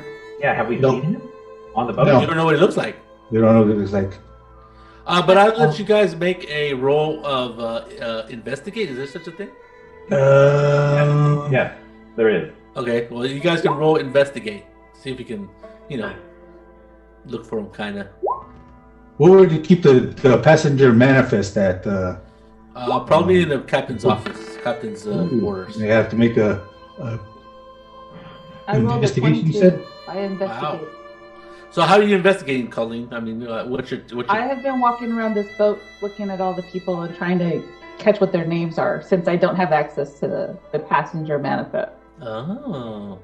Okay, so at one point, you see, during dinner, let's say during dinner, you see a very beautiful young lady, and she says, you just hear, she's hanging off this guy's arm, and she goes, well, Mr. Devereaux, why would you ever say that to a lady like me? And then, and then they whisper and they laugh and they seem to be together. You're no lady. And so Devereaux is this really nice looking guy. He's very well dressed. He's as fine type of clothes you've ever seen. Does he look like Al Pacino? Sure, he looks like Al Pacino. I knew it. In a cowboy hat. So so you lock his. You remember what he looks like, and then every once in a while you could during the week that the 5 days are on the boat, you could point him out to the rest of the crew so you can all look. You can all see what he looks like, at least as far as. Well, okay, this is Colleen pointing him out, right? Yes, Correct. I pointed Okay. out Right. because he's the one that we're supposed to try to find out what the symbol is or why. Right. Or at least he hired. Have you guys checked the cargo to see what it is? Because I know you're very, very suspicious of things and like to check things out. I couldn't make out what you were saying, Colleen. Can you repeat? Have you guys checked out the cargo? No, so it's one of my plans. I went to. We're not That's what I was allowed. asking. That's what I was asking Saul if we had access to it. It says it's locked.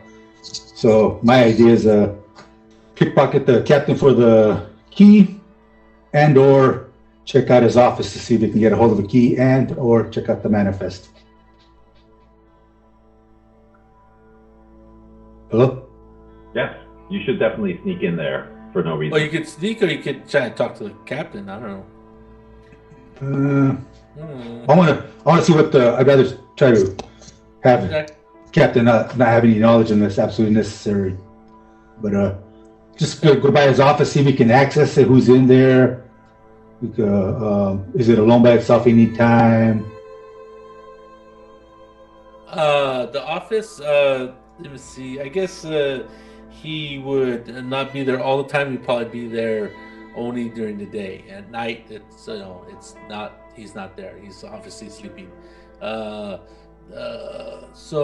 it is locked. It does have some sort of rudimentary lock. 1980s lock style. Yeah. Whatever that encompasses. Well, I don't know. What do you think? I'll pass it by Rodrigo and Colleen. Should we just ask the captain directly? Ask him where. So what is it that? Why do you want to Concerned see this about- cargo? Randy, you were hired to transport this cargo, but what? You think we should steal it? I don't know how I feel about that. No, you don't want to steal it. No, I don't think he wants to steal it. I think he just wants to make sure there's nothing weird in it. Yeah, well, I'm trying to see what they're trying to transport, and if anything. Yes, Remy. I'm guessing I you're a got curious information I guy. need. You're Huh? very curious. You're a very curious guy. I guess Wow. I just don't have that curiosity when I get paid for a job. But sure. Well, curiosity is essential for self-preservation, my friend. I pat my gun. I don't need curiosity. Remy's not quite as good with the guns as you are, but I'm willing to go along with either way. I guess, Remy, I've come to trust you. If you feel like there's something suspicious that we should worry about in the cargo, I'll bust down doors for you. okay. Let me try testing the captain first, if it's possible. I had a concern about the cargo we're transporting. I wanted to double check on it. Okay. What exactly are you worried about? Something being damaged? Well, I wanted to verify something on the manifest cargo sheet to verify it, and Okay, give me a deception, or you can roll persuasion. Well, Remy, just tell him we don't know if something's missing if we don't know what's there. I just told him that I had a concern, something about the manifest Okay, so on the list. I wanted to verify. performance. You gotta speak Yeah. plainly to these folks. Are you there, Zechariah? Is that- Yeah, shut up. Performance is my bet. Persuasion and performance are both there. No. Yeah, I get an advantage on persuasion checks though. So, want to roll? Which way you want to roll? Which is the one you want? I'll roll persuasion. Since you get advantage. Oh, terrible. But They're going, well, it's not usually something we like to do is open up the cargo, because then if something happens and comes up missing or damaged, yeah, I am responsible. I guess if you really want, I could accompany you downstairs and watch you do whatever you got to do. How's that? Okay, that's fine by me. Okay. Okay, I'll tell whoever's near me. That's me. Okay, I'll tell Zachariah to help me go check out the cargo, not cargo, but our shipment. You want any other eyes coming along? Nope, not too many people, because otherwise the captain's going, why is everybody going? why 9 people going to go check out the cargo? Yeah, so he goes down there with 2, crew members, and he opens the door, and they just stand. Are the crew members armed? No. Okay. All right. I just look at the procedure the captain uses, where he has the keys and what he does. Okay. So he goes and opens. The guys go down into the hole, and he opens the door and unlocks it, and it's dark. So he has to, he puts on these lamps, and your cargo is sitting, literally sitting on these pallets, and it's covered with a canvas, like a canvas drop cloth type of thing, and it's tied with a rope at the bottom, like a drawstring at the bottom of the thing, and on it says Bob's whatever imports or exports, whatever the business was or is, just kind of like stenciled on there, painted on there, and you would have to undo the rope, and so you undo the rope and you open up the things. And give me let me see, have either of you been in the military? No. Nope. Okay, so give me a intuition, or I don't know, give me intuition, or should have brought me along, man. I was a soldier. I was a cat. You mean insight? Insight. I'm sorry. Yeah, insight. With at disadvantage. Oh, at disadvantage. Oh. Yes. Oh, okay. So, yeah. So you see these long boxes. They're stacked very nicely on top of each other. Pasha wants something. Well, there are on each pallet is 2 stacks. There's 2 pallets. So each stack, there's 2 stacks, actually 4 of them, and there are 5 boxes high, and so I don't know how many boxes that is. So there's 4 stacks, 5, 20. I guess 20. Is that right? Okay, that's a lot. 20 boxes on each pallet, so 40 boxes total, and that matches what it says on there, on the thing, and it says bolts of silk. Bolts of silk. That's what it says. Yeah. Okay. Bolts of silk. Alrighty. And are any insignias on the boxes? Interestingly, no.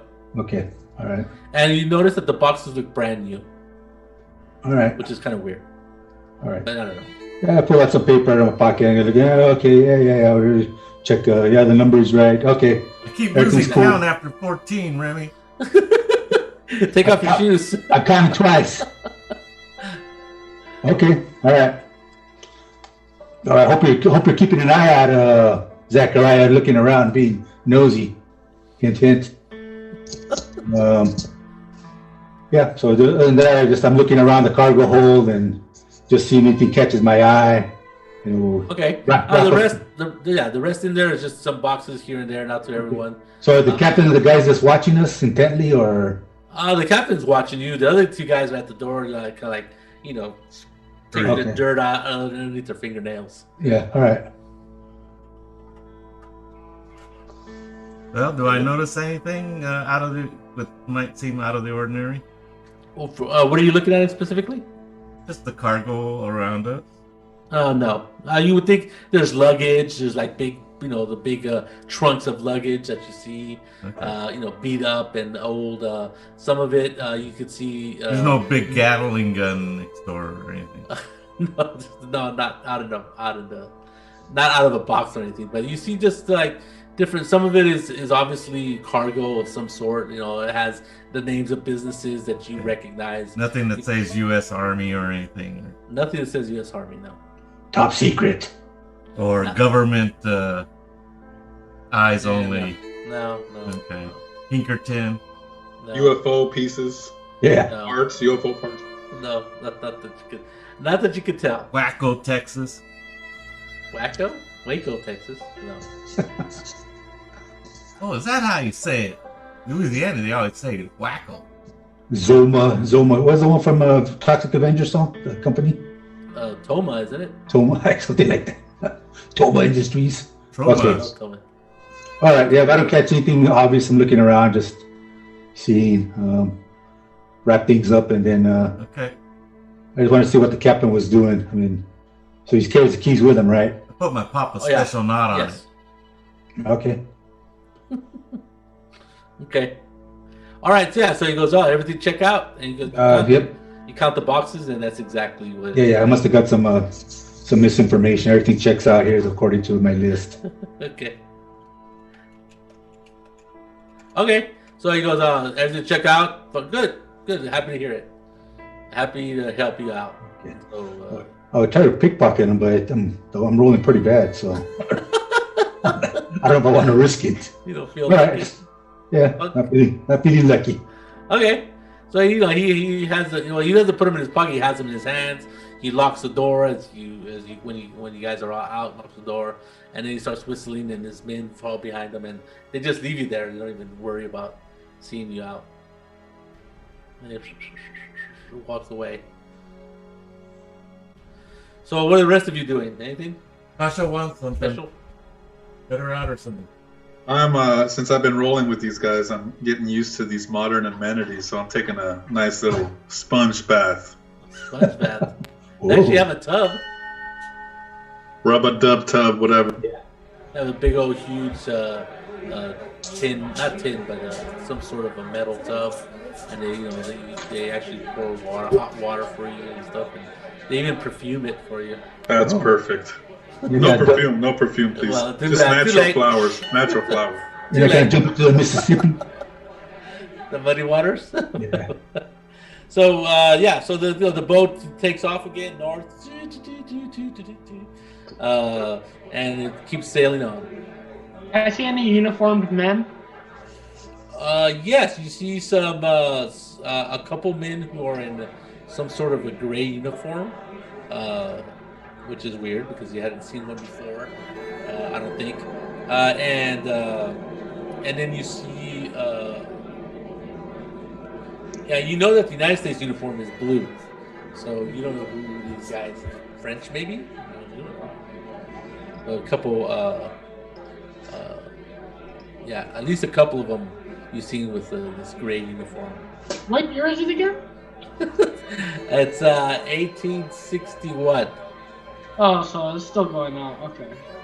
Well, I fought in the Mexican. I was in the Mexican army, so if the gray uniform is definitely look familiar to me.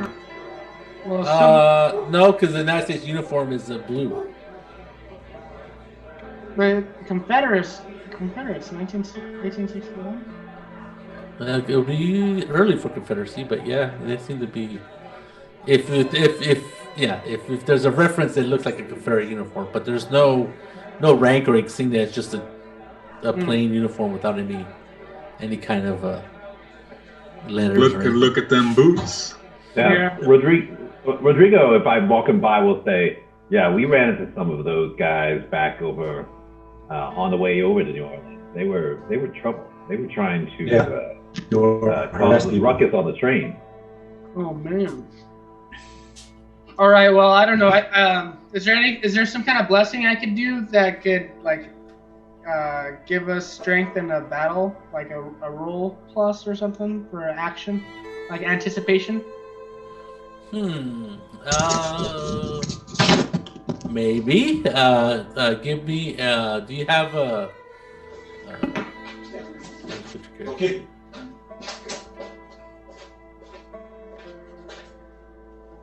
What did he say? You want to know if there's something you could do to help him in battle. Do you have spells, Hoji?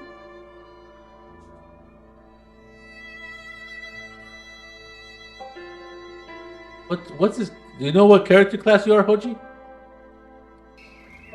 Hello, Hoji? Hoji is. He's a huntsman. A huntsman. Huntsman. What? Okay. Hunter, huntsman, whatever it is.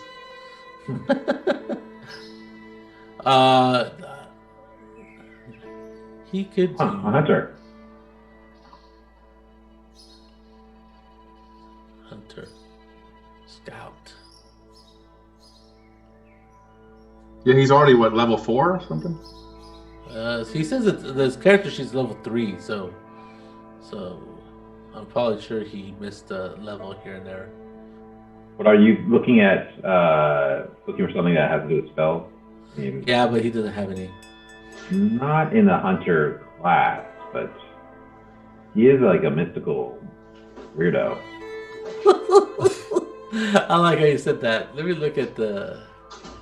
At least that's what Rodrigo thinks. He has religion, and something else. What those attributes? It's religion, and what was the other one? Theo?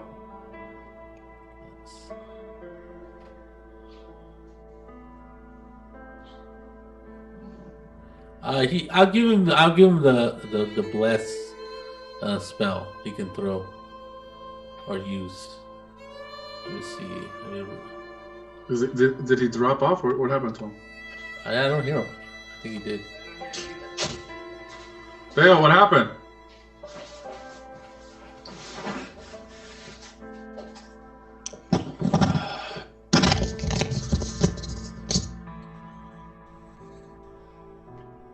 What happened? I think we lost him. Who? What's his name? What is his name? Teo. Oh, Oops.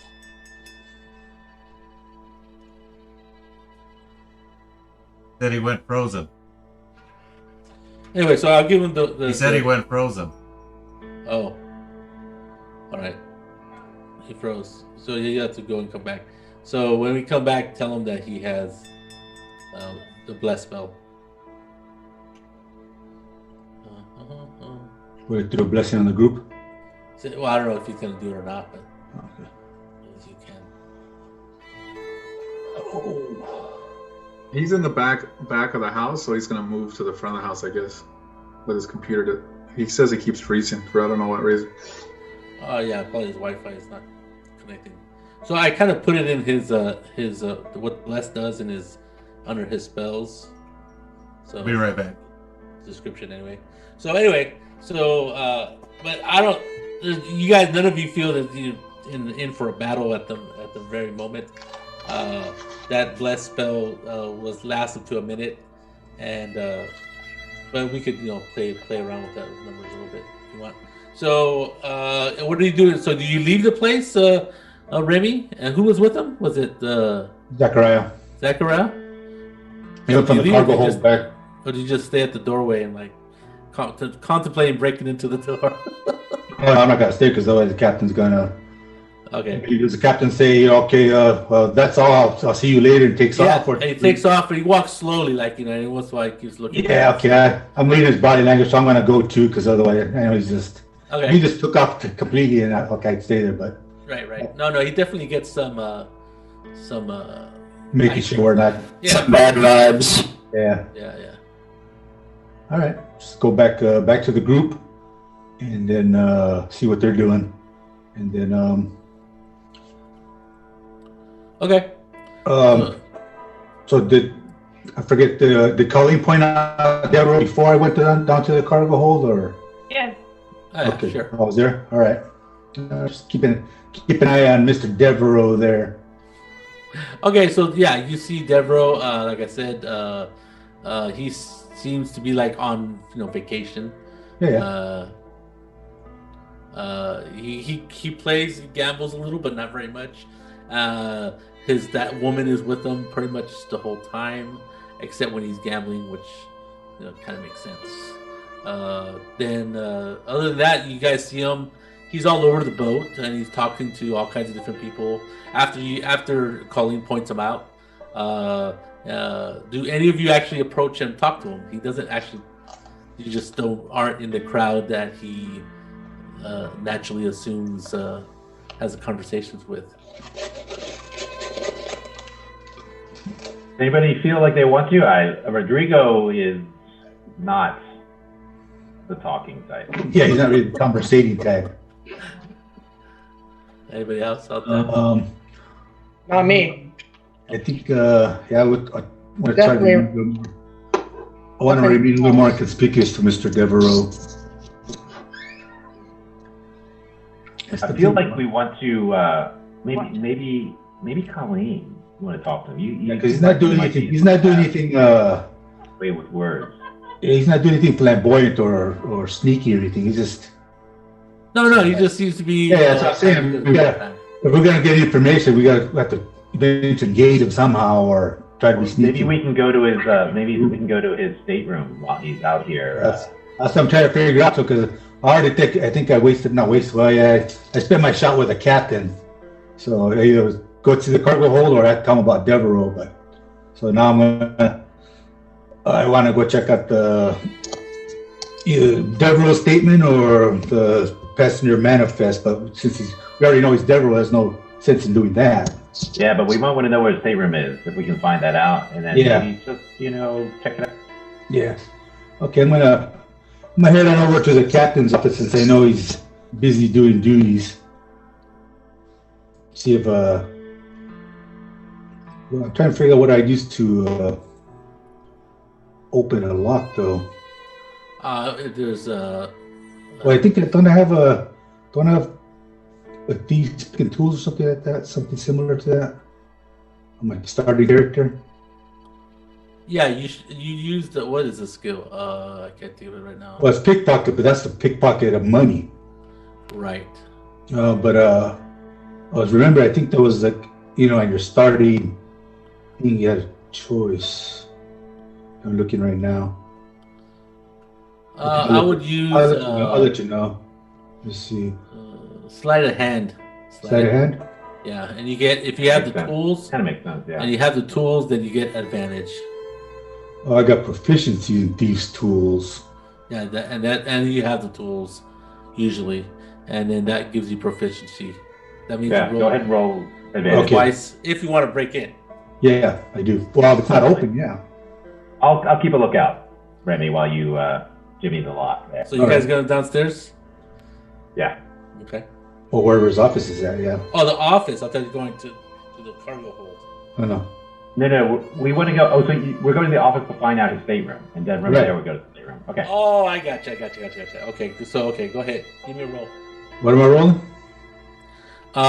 Sleight of hand with advantage. Yeah, okay. Well, that's pretty good. I got a 7. Yeah, it's not bad. Unless you terribly roll badly. 18 is good. So you're able to, it's a pretty good lock. The captain's, has a very important job, and so the lock's pretty good. But after a good minute and a half, you're able to, open the lock. What time are you doing this breaking B&E? Whatever time. It's right after we went to that cargo hold. Oh. Maybe like what time is it? You guys went in the cargo hold probably around 10 o'clock in the morning. Oh, that's early. Yeah. I was thinking like the afternoon. Okay, well, whatever you guys. Well, you tell me. What time did you? Yeah, a time that he wouldn't be in his office. Like in the evening, he wouldn't be in his office. So I figured somewhere after 5 o'clock, he probably wouldn't be. So you tell me what time you went to the cargo hold. It doesn't matter to me. His office. Yeah, I mean his office. Yeah. Yeah. Okay. I took Rodrigo 6 o'clock. That's probably about dinner time. I'd be done at dinner with the passengers, or. Okay. So yeah, so the captain's office is pretty close to the to where the steering room. I don't know what you call it, the control room, or whatever it's called. And so after dinner, probably not too many people are around, so you're monkeying with the thing. You open it, and it is an office. It's like a little business office. It's not very big. It's about the size of maybe a 10 by 10 room, maybe. Okay. There's a little desk on the there's what looked to be sort of like clipboards on the wall, and it has different things. It has the cargo manifest, and next to it is a passenger list. Okay. Yeah. So you quickly look at the passenger list. Yeah, whip out my spy camera, take pictures of the whole thing. You probably don't want everything, so you're just looking to what room Mr. Devereaux is on. Correct. And he is. Let's see. He is on. He's on deck 3 in stateroom 1. Make it easy. So on the map, I will just mark it with a freehand yellow X. There you go. Pretty good lock picking, Remy. Now let's do it again. Yeah. All right, hold this to where's that? Try to move this map. Jesus Christ. I don't have any luck with these maps.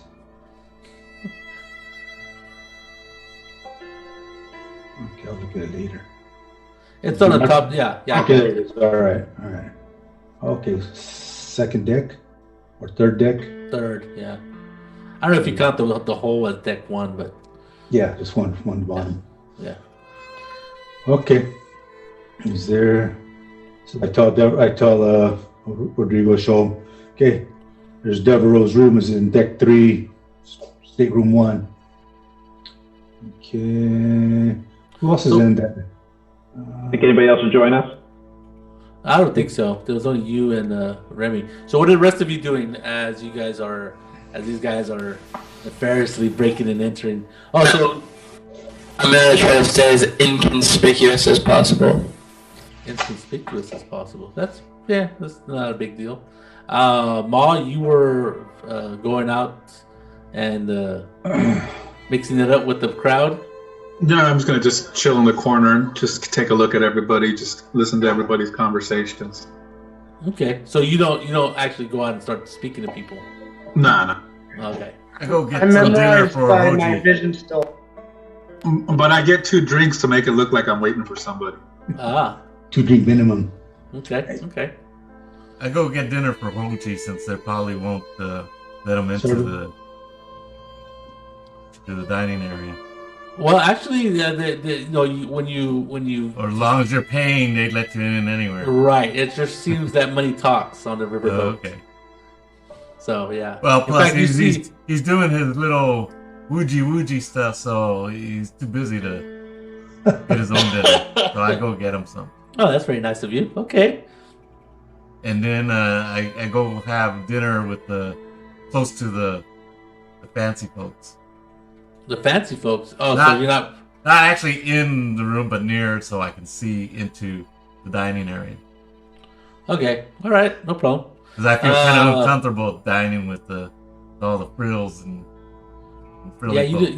Your clothing is more, but not everybody's here is fancy, right? There's some cowpokes. There's all kinds of, actually the riverboat is also a way of transportation, so there is some like lower berth type of passage, if you know what I mean. Oh, okay. And dining? Well, they usually don't dine. They have their own little what is it, kitchen type deal. The regular passengers, or Okay.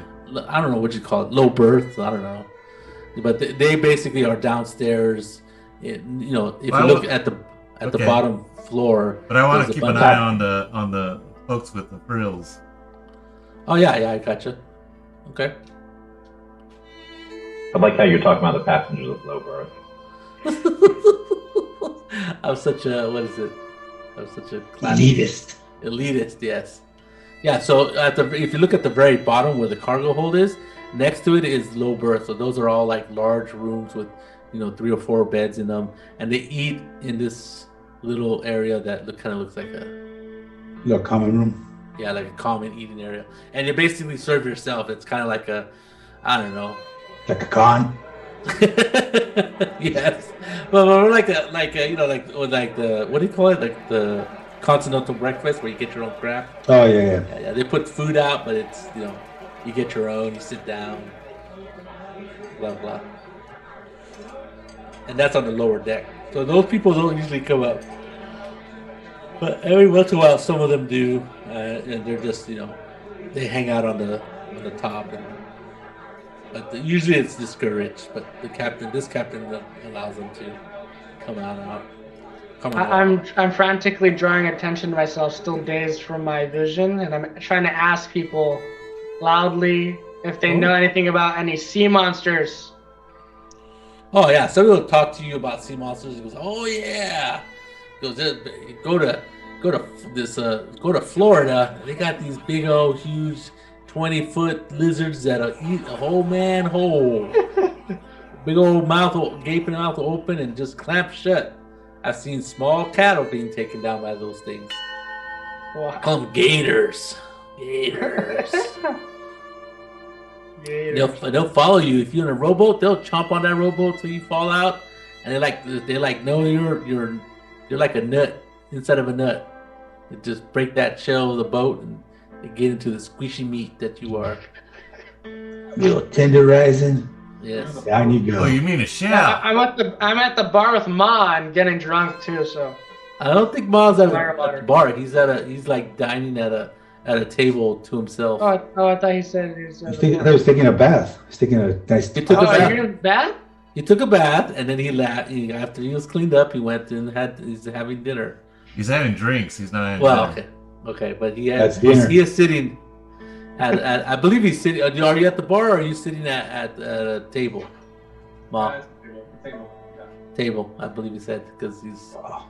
He's babysitting a drink. How's that? Yeah. All right. Yeah. So no one knows anything useful. The gators thing sounds similar because the way he describes it. Oh yeah. That sounds. How it sneaks up on people and stuff. That should sound right to me then, if I didn't know what a gator was. Right. So yeah, he seems to describe the right creature. All right. The only thing is that he says, "Well, there's no gators in the Mississippi, so you're safe there." Good old Injun pal of mine, and he hands you a drink. All right. On me. You're a funny fella. Whatever. I'll take it. Maybe I'm tripping. Okay. Remy is laying low. I think me and oh no, that was Arthur. I think me and Rodrigo. Who's leaving? Rodrigo? Yes, Rodrigo. I think we were headed toward Mr. Devereaux's stateroom. Oh, are you? Wow. I think that was the plan, wasn't it, Devereaux? Yeah, Oh, that's the plan. okay. I'm watching Mr. Devereaux. Okay, so he's it's a little bit after dinner, but him and his lady are eating very slowly and having drinks, and they're having some what is it, some dessert. They're ordered some sort of cake or pie or something. Yeah. There's always room for pie. But you guys don't have radio communication, so if he gets up and leaves, Colleen's not going to be able to, unless she runs up ahead of him. I don't know what her plan is. I can see them where I'm at. Yes. Yeah. No, I'll keep a watch out while Remy does his magic. So you guys are eating in this area right here with all the tables on the second floor. Okay, so the opening this lock is not very difficult. All you need is a 10 or higher on a sleight of hand check. Sleight of hand. And you have advantage because you get the big tools.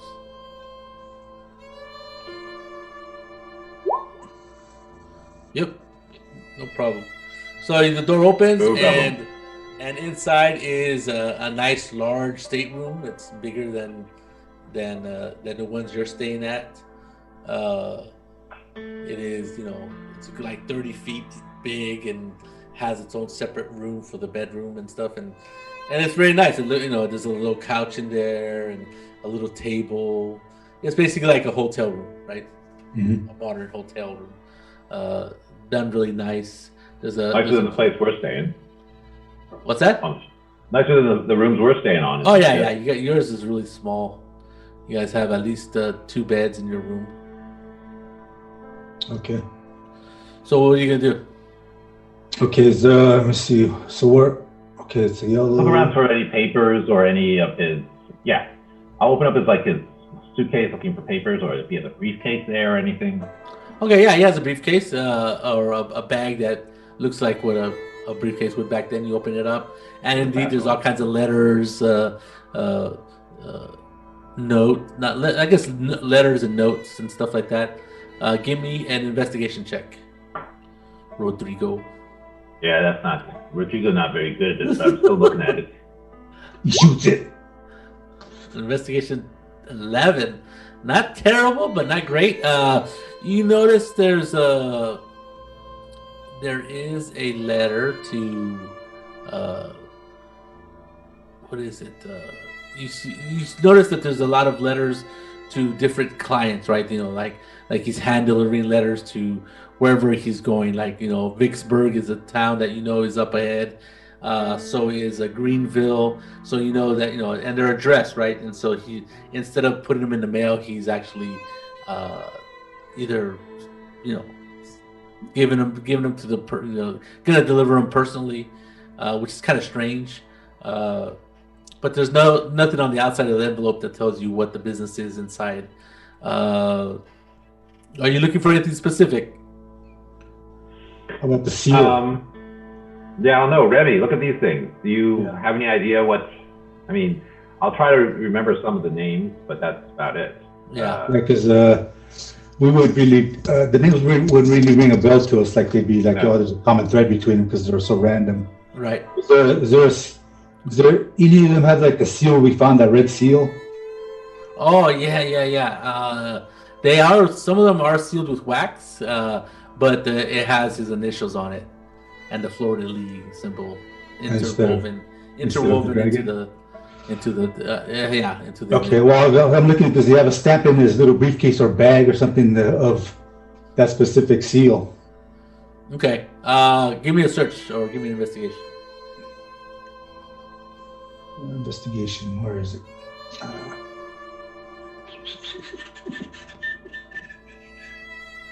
Come on. Investigation. That's not very good. Okay, so no, you don't find anything more than what Rodrigo finds. You do. I'm sorry, Rodrigo. You do find something by the guy that hired you. Has an envelope. Oh, Remy, isn't this the name of this guy that you says paying us? Yes, it is. Do we open it? Oh, his name is William Roberts. William Roberts, yes. His full name is William Roberts. Oh, this name's familiar here. Okay, yeah. It is sealed. It's sealed? Yeah, and it's actually what is it? What is it? It is actually sent by him to Devereaux. And it says open in Vicksburg. That's what the outside of the letter says. Okay. Open it up. Are you? Yep. Okay. But Remy, we're not in Vicksburg. One way to find out what's going on is open it up. All right, open it.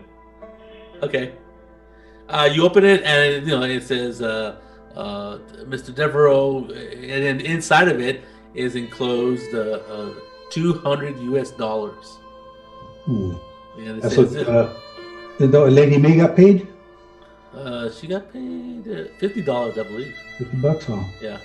So in it says this is to pay.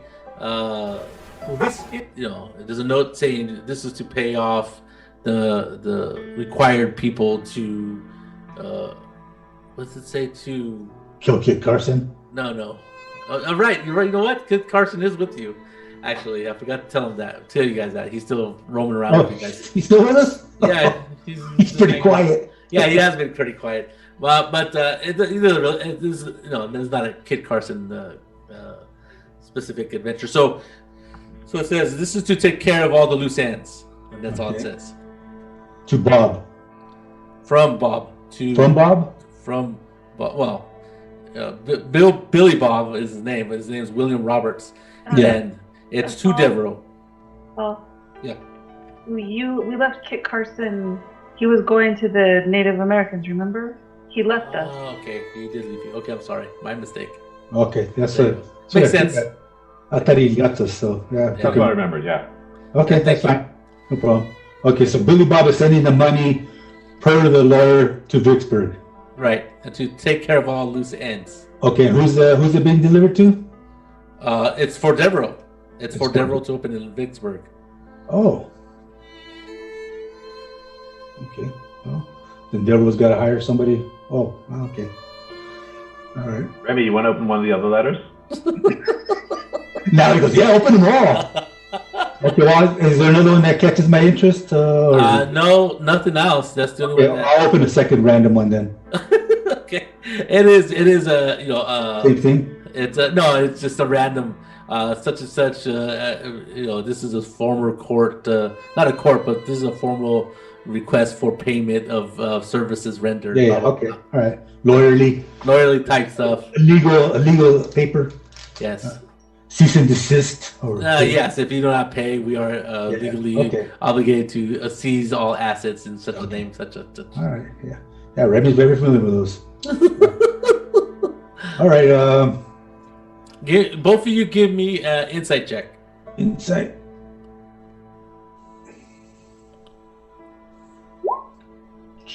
Come on.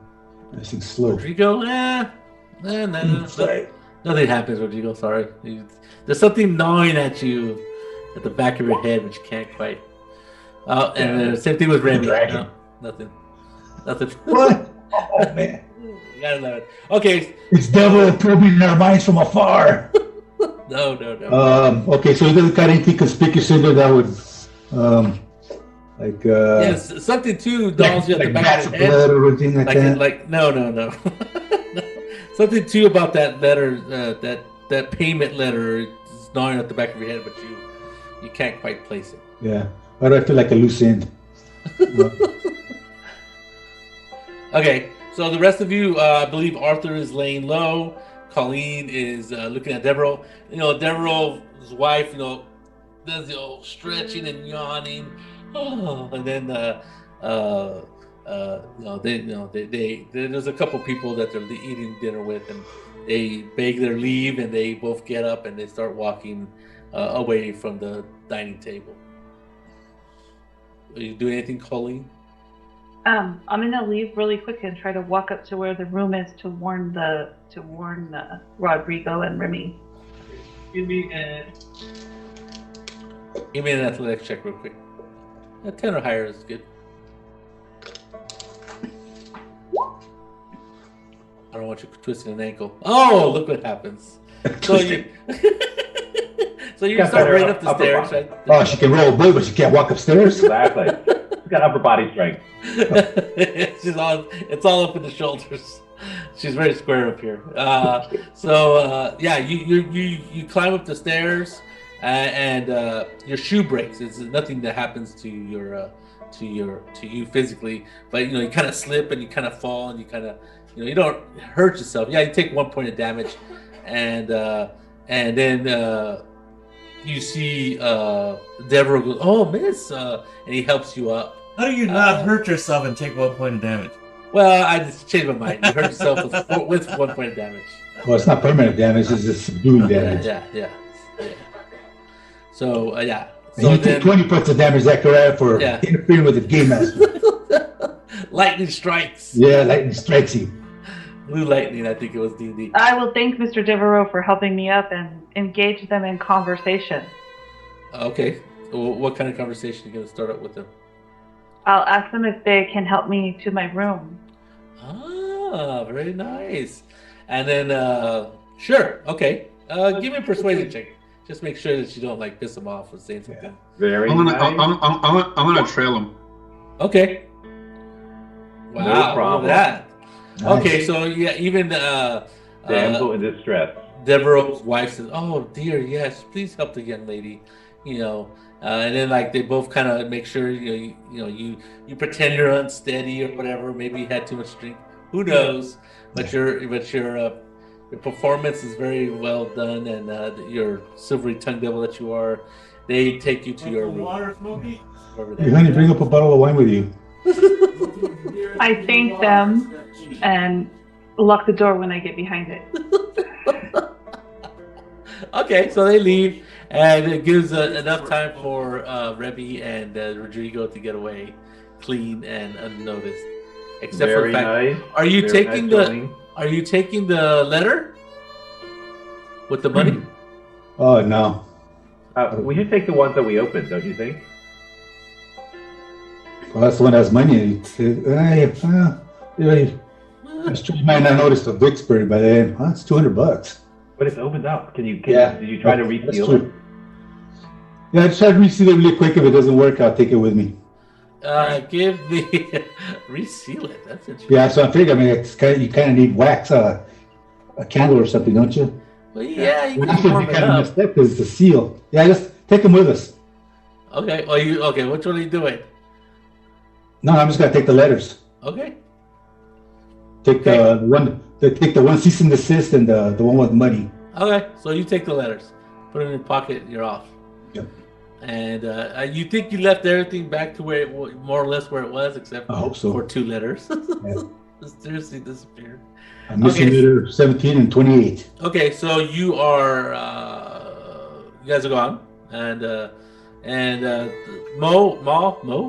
Ma, you're able to you see Colleen do a spectacular persuasion job, and they accompany her to her room, and then she gets into her room and locks the door.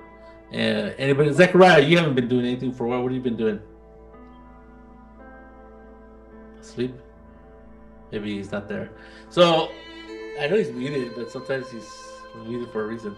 Okay, so the night goes on, and the next day comes up. Okay, well, we'll tell everybody what happened, what we found in Devereaux's room. I mean, nothing super obvious. Just he did have a letter with $200 in it that was delivered to Vicksburg, which is where this boat is headed. Right. And it was from our employer, Billy Bob Thornton. No, just Billy Bob. Are you sure you trust our employer, the one that intended us? I never said anything about trusting him. I used to work for them, so. Think he's gonna try to take care of us? That's what I was kind of I had kind of an inkling when I was in the room. Like, I mean, $200 is a good amount of money. That's an extremely large amount of money, yes. How many are there of us? 7? 7 of us. $10 each, $15, $20 each, $30, $25 each. Yeah, that's what I'm thinking. Well, I mean, they take care of business. You gotta, they paid enough money to make sure that the job got done, whatever it is. So. Okay, so the next day, nothing happens that night. The next day, you guys will wake up, and the captain comes to you probably around, let's say, 10 in the morning, and he says, "Oh, there's a situation in which I need to speak to you, Mr. Remy." Oh. And he takes you to his office, and he goes, and he has a. Well, that's why I can bring a compatriot along. Sure. Who are you gonna take? Whoever's up and awake near me. Who's up and awake near Remy at 10 o'clock? What time? 3 o'clock? 10 in the morning. Oh, I thought 3 o'clock in the morning. Like, what? No. Nobody? I'm up at definitely 5 awake. o'clock. Yeah, I'm up early too. So who's with Remy? I don't care. I've already spent enough time with Remy the last day. I think I'm just gonna Okay. sleep it. I'll roll with Remy. Yeah, Okay. I think that, Take the I Indian. think I appreciate the good look that we go tagging along me. They hasn't blasted away at people, so yeah. Okay, so you take. I'd be with so them, take- but I've been struck by lightning. I'm still recovering. Yeah, he's hurting. His feelings are hurt. Yeah, that's the feelings. Feelings. So yeah, you go to the office. It's like I said, a tiny office. There's no really chair for 2 of you, but one of you can stand. And Yeah. he says, he goes, it was a man, very, very sensitive situation. One of Something our happens to the cargo? No. Oh. One of our passengers has reported that somebody went to his stateroom and stole something from him, rifled through his papers. That seems And so like a ship security problem. Why? Well, you are How ship can I help? security. You are ship security. I think we're That's what cargo you're security. getting paid for.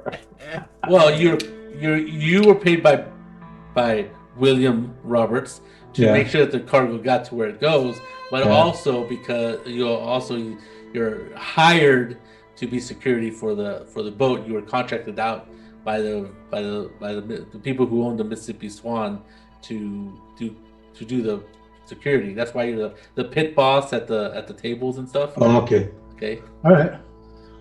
Okay, so we'll forego that. Is this a job for security? You're security. Well, you bother me about that then. So he goes. Okay. It was I don't know what you could do about it, but maybe you could just. I don't know. He's very upset, Mr. Devereaux, and he's a very high caliber client of ours. Okay. Did he say what was missing? He said something about papers. Papers. Yes. Okay. Business papers.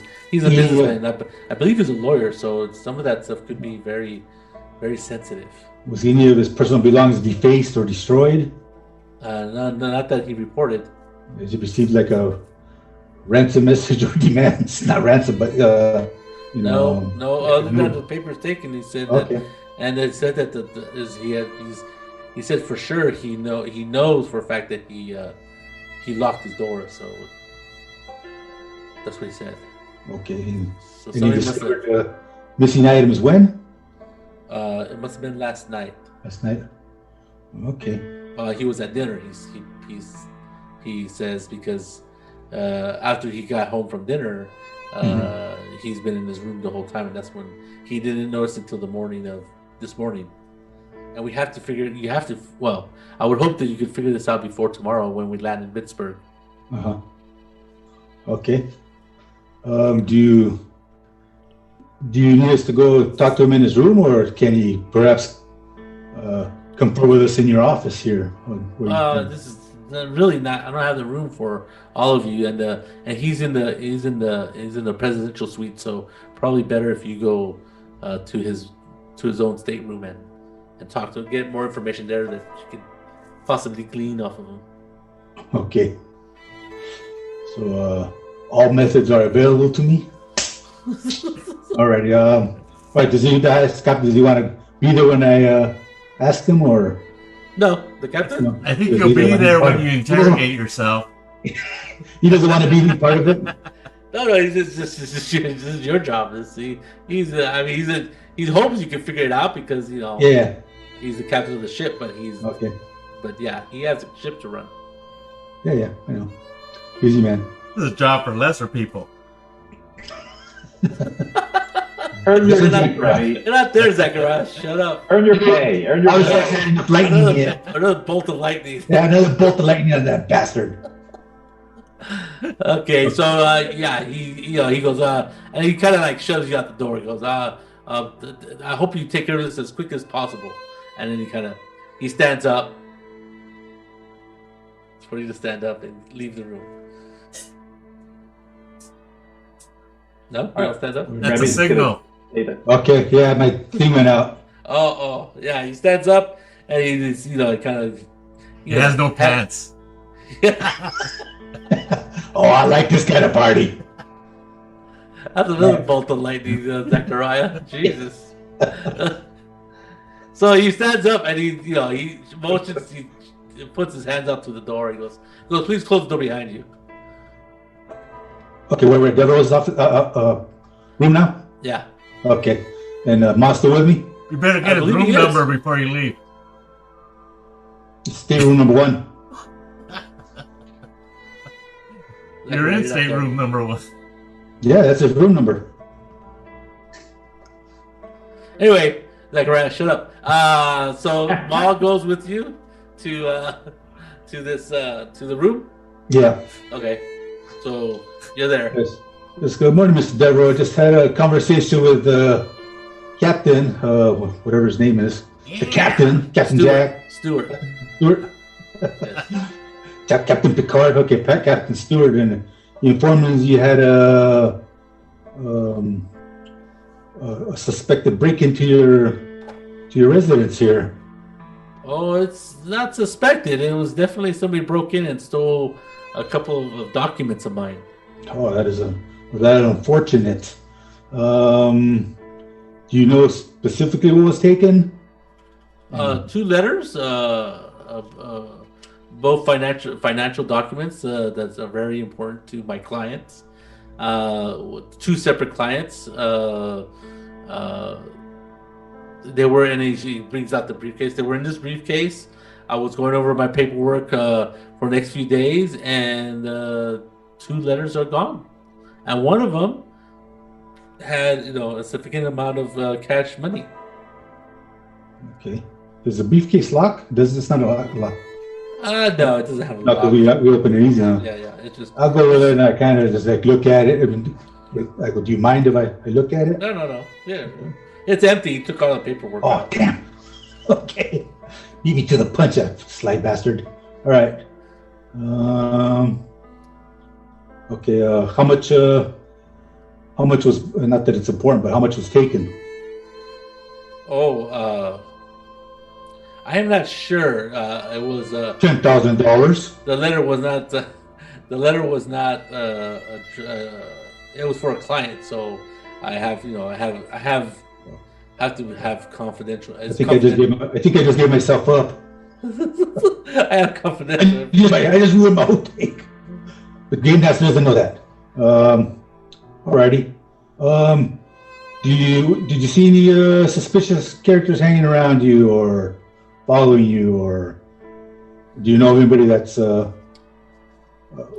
want to target you? No, I think everybody here on this trip up north has been very, very, very amiable and very kind. I understand some people might, resort to banditry, but I didn't expect it to be on such a nice riverboat. One of the reasons we picked this one is because it's one of the more elegant, let's say, riverboats there is. Okay. Me and my wife are on vacation. Alrighty. But I decided to handle a couple of affairs on the way. Okay.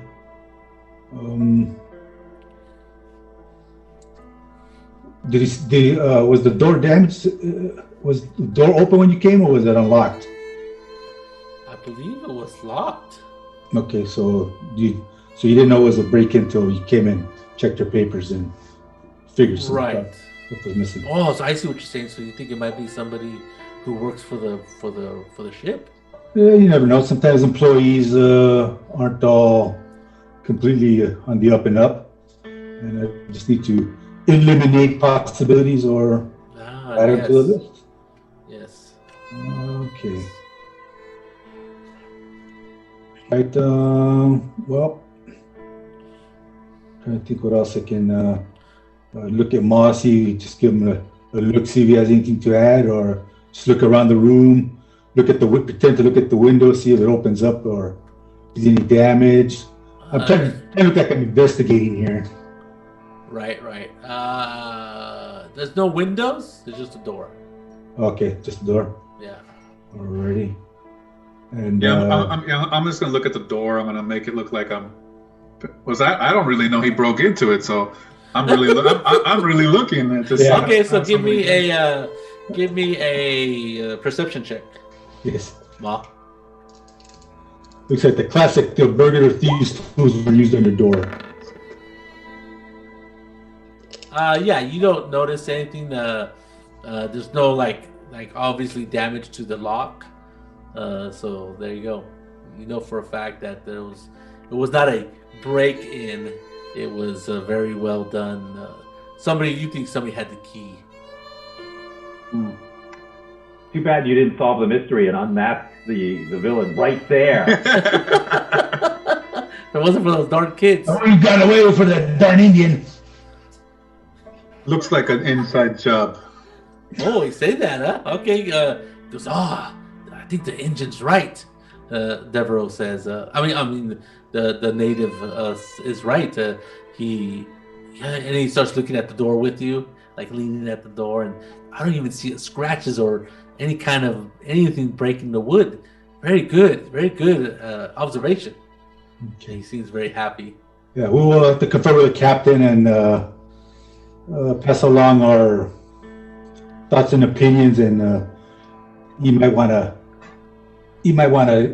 question a few employees here and there, and or other passengers. But we'll be in contact with you, Mr. Devereaux, and keep you updated on.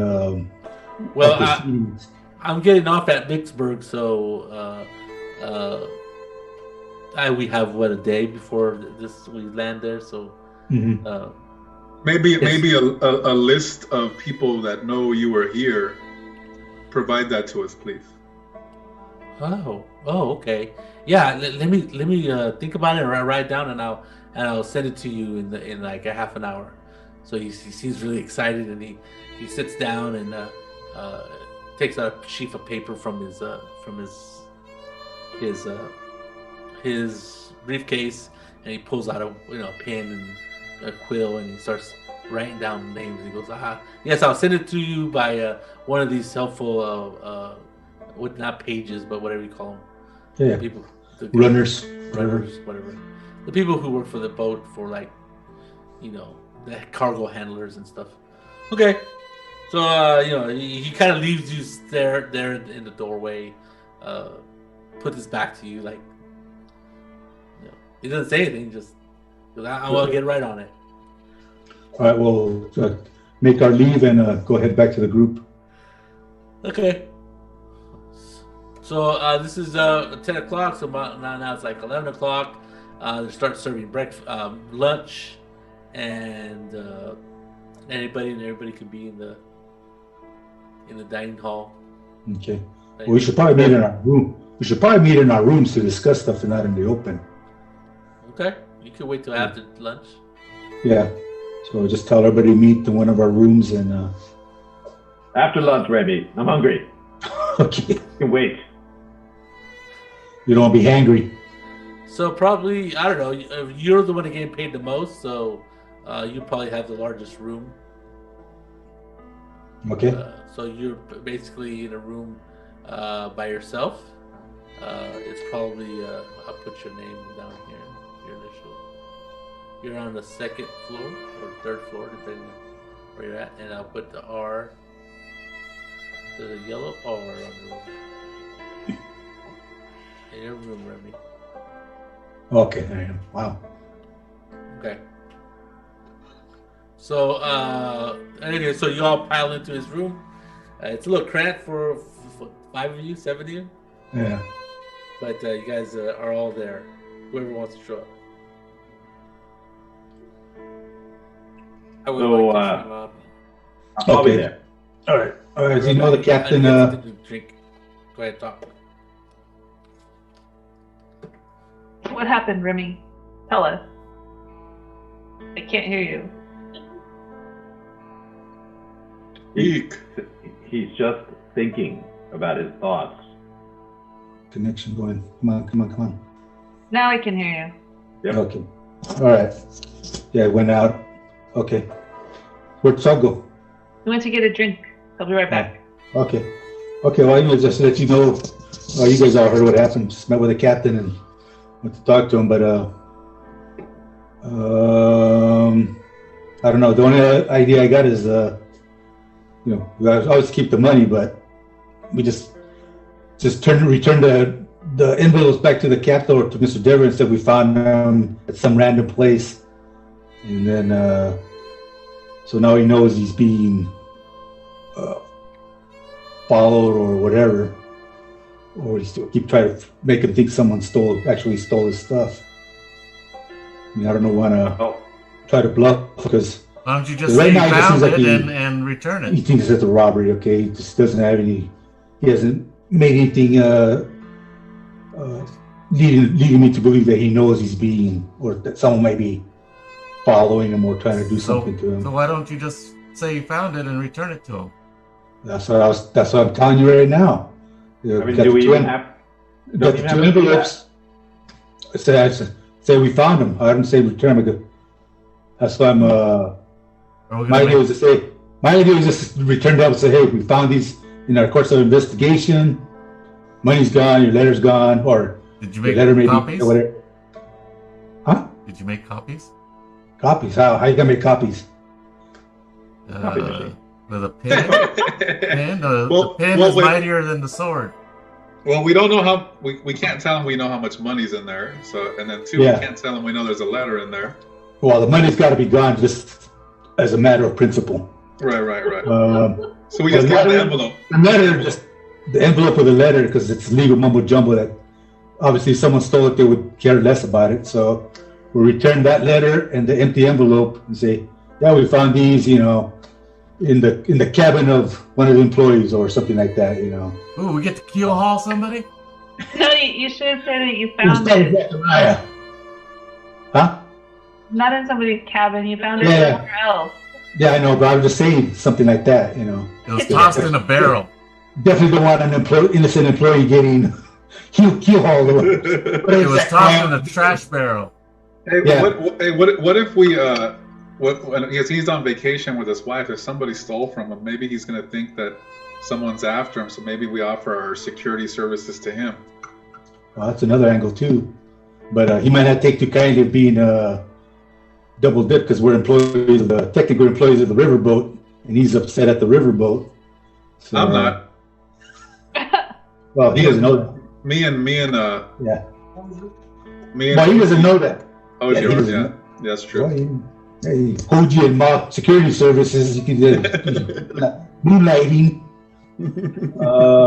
This is just a spitballing session, so I told you, I think, I don't know whether he really suspects he was robbed or, he's trying to fish around like us, but, so we got an asset of 2 envelopes and just lead him on and see what his reaction is, or if he has any thoughts on that. I think it's a good idea. Go, tell him. Give him the stuff back. Except the money, of course. Or he must be straight before so, though. But we're going to follow. Are we going to stop in Pittsburgh and follow him? I think we should get off. This is important. Are we? But we're hired to go all the way to some other city. I forgot, right? Yeah. Well, I think we sort of kind of want to do something before Vicksburg because he's getting off at Vicksburg. Or you could give him his money back and say that you gave the villain to the authorities. Well, that could be easily verified by him, whether or not the villain exists. But he won't care as long as he has his money back. No, I don't know. I like that idea. That's an interesting idea. What if we give him the letter and the money back? No, not the money back, because everyone's going to steal the money. That's what I'm telling you. Basically, you never return the money back because it keeps our cover for one thing, and second of all, it keeps them thinking along that it was a robbery. And then if we find it, it's going to be, that's pretty miraculous. I don't know.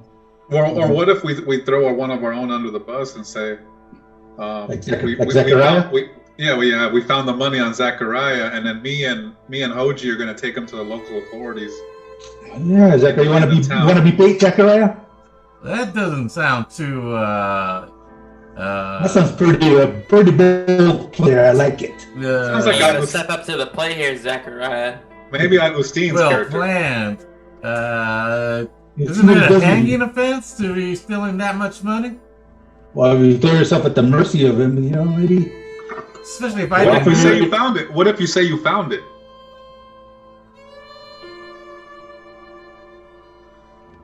I don't know about that.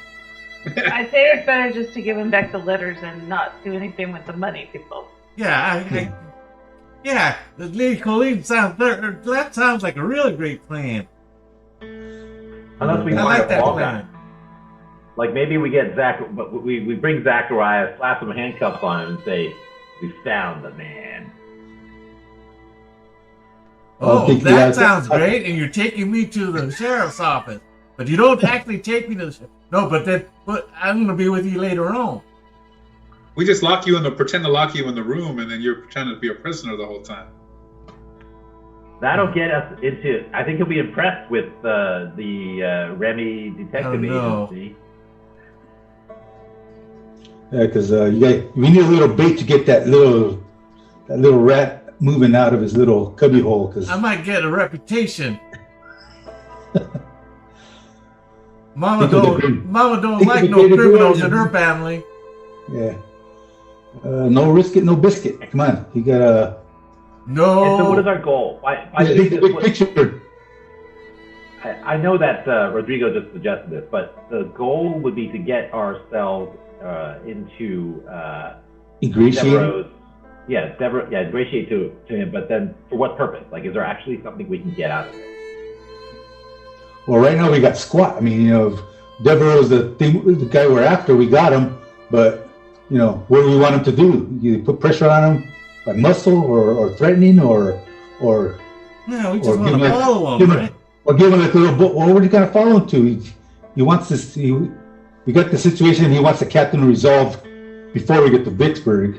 I think that you should take the envelopes back to him and give him the sign of the dragon thing that we found. We found it along with it? Yeah, because the seal got on there aren't the same thing. And then we can ask him if he knows what it means. That's probably another better angle right there. Oh yeah. That sounds. Well, He's coming up with all kinds of great ideas. Shut up. She's got the right ideas there. We don't need to put me in no irons. That sounds like the best as a sole proprietor of the Remy Investigation and Security Service. I'm requiring you to do your due diligence and be bait. No, I don't think so. Mama won't like quit? that. Mama won't like Zachariah, that. I think you got to do this one for the team. I think you Other guys are looks crazy. more shifty than me. I still think we give him back the letters, and then I think it's more believable if Shifty's than Irons, because he looks like the shifty kind. Well, I don't want to do it because I don't trust Zachariah in the heat of the moment. He might say something Zachariah-like and ruin everything. That's true. That's a good. I like Colleen's idea of maybe you open a briefcase and say that you found them, and then in the briefcase you have that little symbol, and see if he reacts. Well, that wasn't the idea. She had just returned the letters, or I said return the letters, but she had the idea of getting the seal back, which I didn't want to do, but it's probably the only gambit we got right there. Just say you found it with the envelope. That's already a given. Oh. And I guess, we had this, by the way. Well, it doesn't have to be inside. You just say you found it with it. Yes, I understand that. Oh.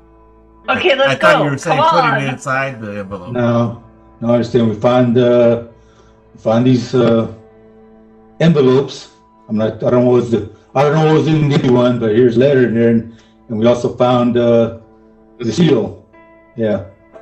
Does this belong to you? Does this belong to you as well? Yeah. All right, we're ready. Let's go. This was the thing. Where do you say we found it? We just found it in the trash can? The trash. The trash can. All right. In the lower steerage. Lower deck. Lower deck. All right. Would that make sense? I guess. All right. That's what we're Saul. You want me to do the talking there, Remy? No. I don't trust you to do the talking. I think we're talking right now. Okay, so you meet up. Well, how long does this investigation take place? I mean, this fake investigation. Before when do you tell them you recovered the letters? We met with them that morning, right? And then we're gonna get to Vicksburg the next day. Right. Okay, just I guess again in the afternoon sometime, and we had a couple hours, at least 3 hours, 3 or 4 hours. And then, so you schedule a meeting and at his place or at his stateroom? We wanted to go to the captain's office. Okay, sounds a good idea. So you guys shows up at the captain's office. The doors kind of has to stay open. You guys all. Who's there, by the way? You? Me. Ma again? I'll stay outside. I'll stay outside. I want to hear what he says. Yeah. You there? I sort of need somebody in there to help me talk too, so it's not like all of a sudden everybody's talking in my ear about all these fabulous ideas they have, and they're not there. Zachariah. Okay, so who's there? So Maul's outside, Colleen's outside, and Remy's inside. Okay. I'll be in the back eating dinner with that whoever I was drinking with. Okay, that sounds good. That's downstairs. So he shows up. Probably 5 minutes, a little bit after your time, and he greets both of you outside. He looks at you, Ma. He goes, "Oh, good news, I hope, Mr. Ma." And then he takes his hat off and he ma'am, he says to you, Colleen, and then he walks into the cramped office and he says, "Oh, this is so soon. Did you catch the burglar?" We did not. Well, yeah, thank you for coming, but no, we did not catch any perpetrators per se. But we found some items that you had mentioned, and we wanted to look at them and just to let you know what has occurred. And we found these 2 envelopes, and then and also this. Seal, and I showed it to him, and they were like in the trash out in lower steerage. Lower steerage, yes. And he looks at it, and he goes, "Oh, that's terrible." Yeah, the seal was inside the empty envelope. Really? Yes. Oh, that's so strange. Oh, I don't remember seeing that. Is his wife with him? No. Give me a perception check. You said you weren't going to put the seal in the envelope. You dingbat. Or what's the other one? You're supposed to say it was just with it. What is the other one? Investigation. Investigation. Probably perception. Perception or insight? Oh, insight. They're about the same. Okay, perception, insight. Let me roll insight. Did it roll? It go the dingbat route. When you show him the letter, he's like, "Oh, he recognizes this letter, right?" And then when you tell him about the seal, he tells you, "Oh, that's very interesting." You see that he recognizes it. Okay, that's it's very interesting that. He doesn't say he recognizes it; he says he doesn't. Yeah. Oh, he doesn't recognize it. Right. He goes, "Oh, I never." But is he like? He's like. He's a little surprised. His eyebrows, his eyebrows was like he does that kind of surprised look. Yeah, that nonverbal recognition. Yes. Okay. I go. We found both your items. You find your seal and your letter. That's not my seal, but these are my envelopes and well, thank you. And then did you tell him that there was nothing in the second envelope? I just told him I found that seal inside the second envelope. Oh. He sees the seal, he's surprised. He goes, "Oh," and then he goes, "I think I think there was a letter in here, but I will take care of it. Thank you very much for your help." And he's like stepping outside. He goes, "Thank you, Captain. I'm sure there's no way to find a perpetrator at this point. I consider myself lucky to get this legal document back in my hands, and I'll be able to perform my duty to my client." And he looks at you, Ma, as he's literally backing out of the room, and he looks at Colleen. Both of you give me insight checks, Colleen and Ma. Oh, you sorry, you can even have advantage. He's super suspicious. Maybe I shouldn't have given you advantage. Anyway, so it doesn't matter because you would have rolled the first one, and you get the idea that he's scared, and he's like, and so when he backs out of the office, he bids you both, goodbyes and stuff, and then he literally runs. Oh yeah, I lost connection. I was gonna try to tell you I was gonna like press him more. You want us to continue investigation? Do you want No, the captain no, no. to In fact, as he's backing out of the room, he's like, no, that's fine. I know that there's no way you can find the perpetrator at this point. I'll consider myself lucky. I got my paperwork back, and that's important for my client. And then, like I said, he's backing out of the room, and then he looks at Ma, and he looks at Colleen. Doesn't really say anything to him. He just kind of looks at him and just kind of acknowledges they're there. But they rolled insight, and they can tell you what they felt when it takes off. All right. I'm not gonna restrain him. So maybe we should follow him. He looks a little scared. I was hoping you would think of that. So who's following? You, Colleen. Do you say that or? Maya. Okay. Well, I want to just try to catch up to him and say, oh, if you have that list, maybe we can still follow up on it. You know what? Don't worry, Mr. Ma. It's perfectly fine. And he's like, really wants to get away from you. I mean, like he just is like I don't know. He seems extremely nervous or even frightened. That's the feeling that you get from him. Oh, man, I just thought of a thing I should have done instead. Okay, so he runs. Before he goes, I go, Mr. Devereaux, I saw the seal.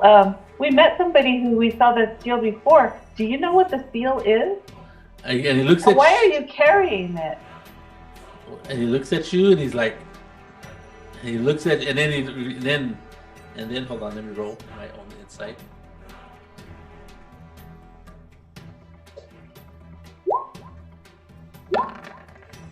He's carrying it? What do you mean?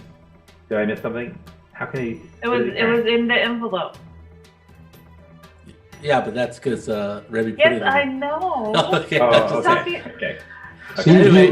you had been inside the room. You could have done that gambit inside the room, but since he's going out, it's good. Well played. I like it. Okay, so he's like, I don't know what you're talking about, right? He's like, I never seen that seal in my life. I gotta go. I hate to be rude, but I gotta go. So he literally runs up the stairs, or downstairs actually, because this is at the top of the boat. His wings come out and he flies away. No. No? Okay. Did he leave the seal or keep the seal? He kept it. He kept it, but he takes off. Literally, almost like that quick run walk. I don't know what you call it. He's trying not to run, but he's on the verge of running. He just wants to get out of there. Right. So he does, and he disappears into the boat. Not it disappears, but takes off into downstairs. There you go. Can I follow him without him noticing? Or is he... Give me a stealth roll.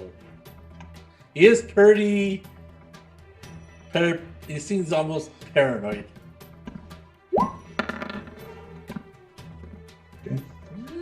Okay, you're behind him, and he's paranoid, but he is also distracted, right? So you're following him, and he goes into his room. Yeah, I want to see if I can hear anything going on. Okay, you put your ear to the door. Give me a perception check. Alrighty. Hold on. Perception.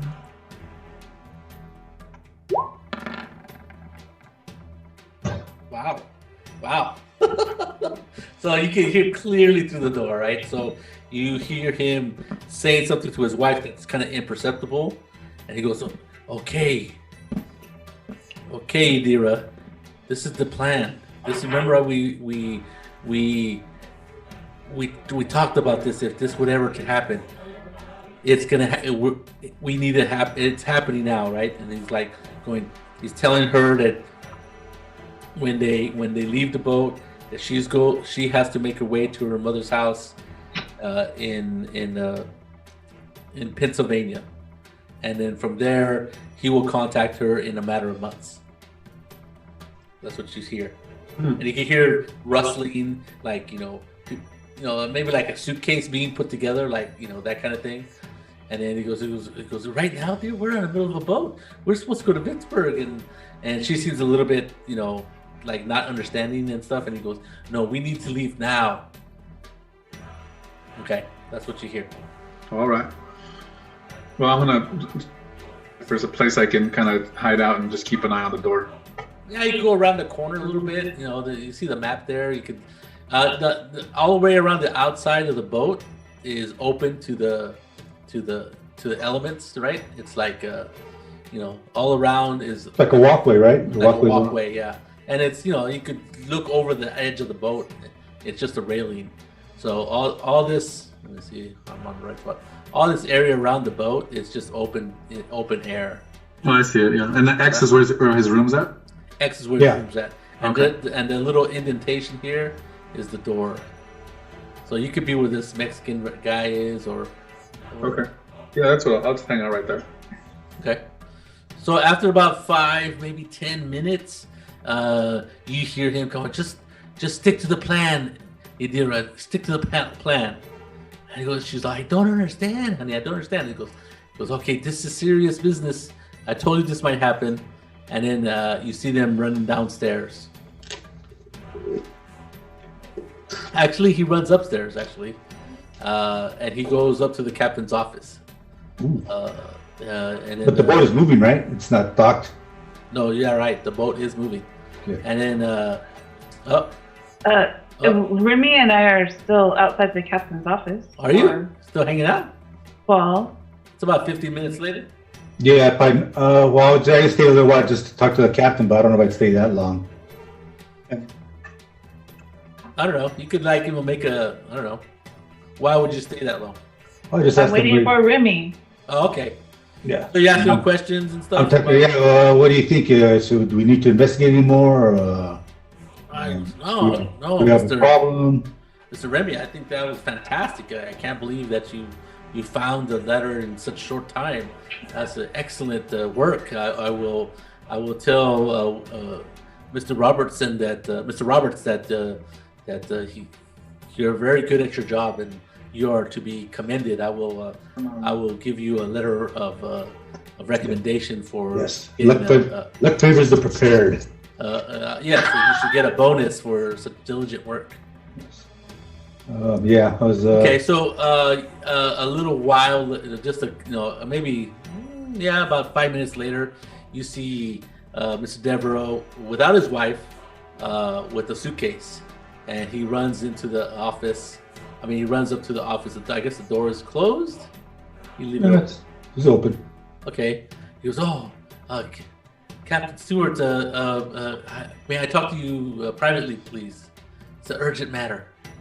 Is something that matter, Mr. Devereaux? Oh, no. It's just something I need to discuss with the captain. Okay, I was here discussing with the captain that if he wanted, perhaps we should keep following up further for you and to ensure that. Oh, no. Make up for the major inconvenience you have suffered. And, no. It's fine. And he's kind of like, he doesn't put a hand on you, but he's like, yeah. He's kind of like giving you the hand motions to get out of the room. Thank you very much. Yes, thank you. And he closes the door behind him. Right. And then you hear you can hear through the door pretty plainly. Yeah, well, I'm gonna listen through the door. We did the old bot trick. Go ahead and give me a perception check. All right. Perception. Where am I? Come on. Perception. I'm trailing him, so I probably show up. Yeah, you're there. So yeah, you wow. So that's very good perception. So you hear him saying, yes, and then you don't hear the very beginning because you didn't put your ear to the door right away. He goes, the captain goes, I can't do that. Because that's a great inconvenience to the rest of the passengers on the boat. And he goes, and we're in the middle of nowhere.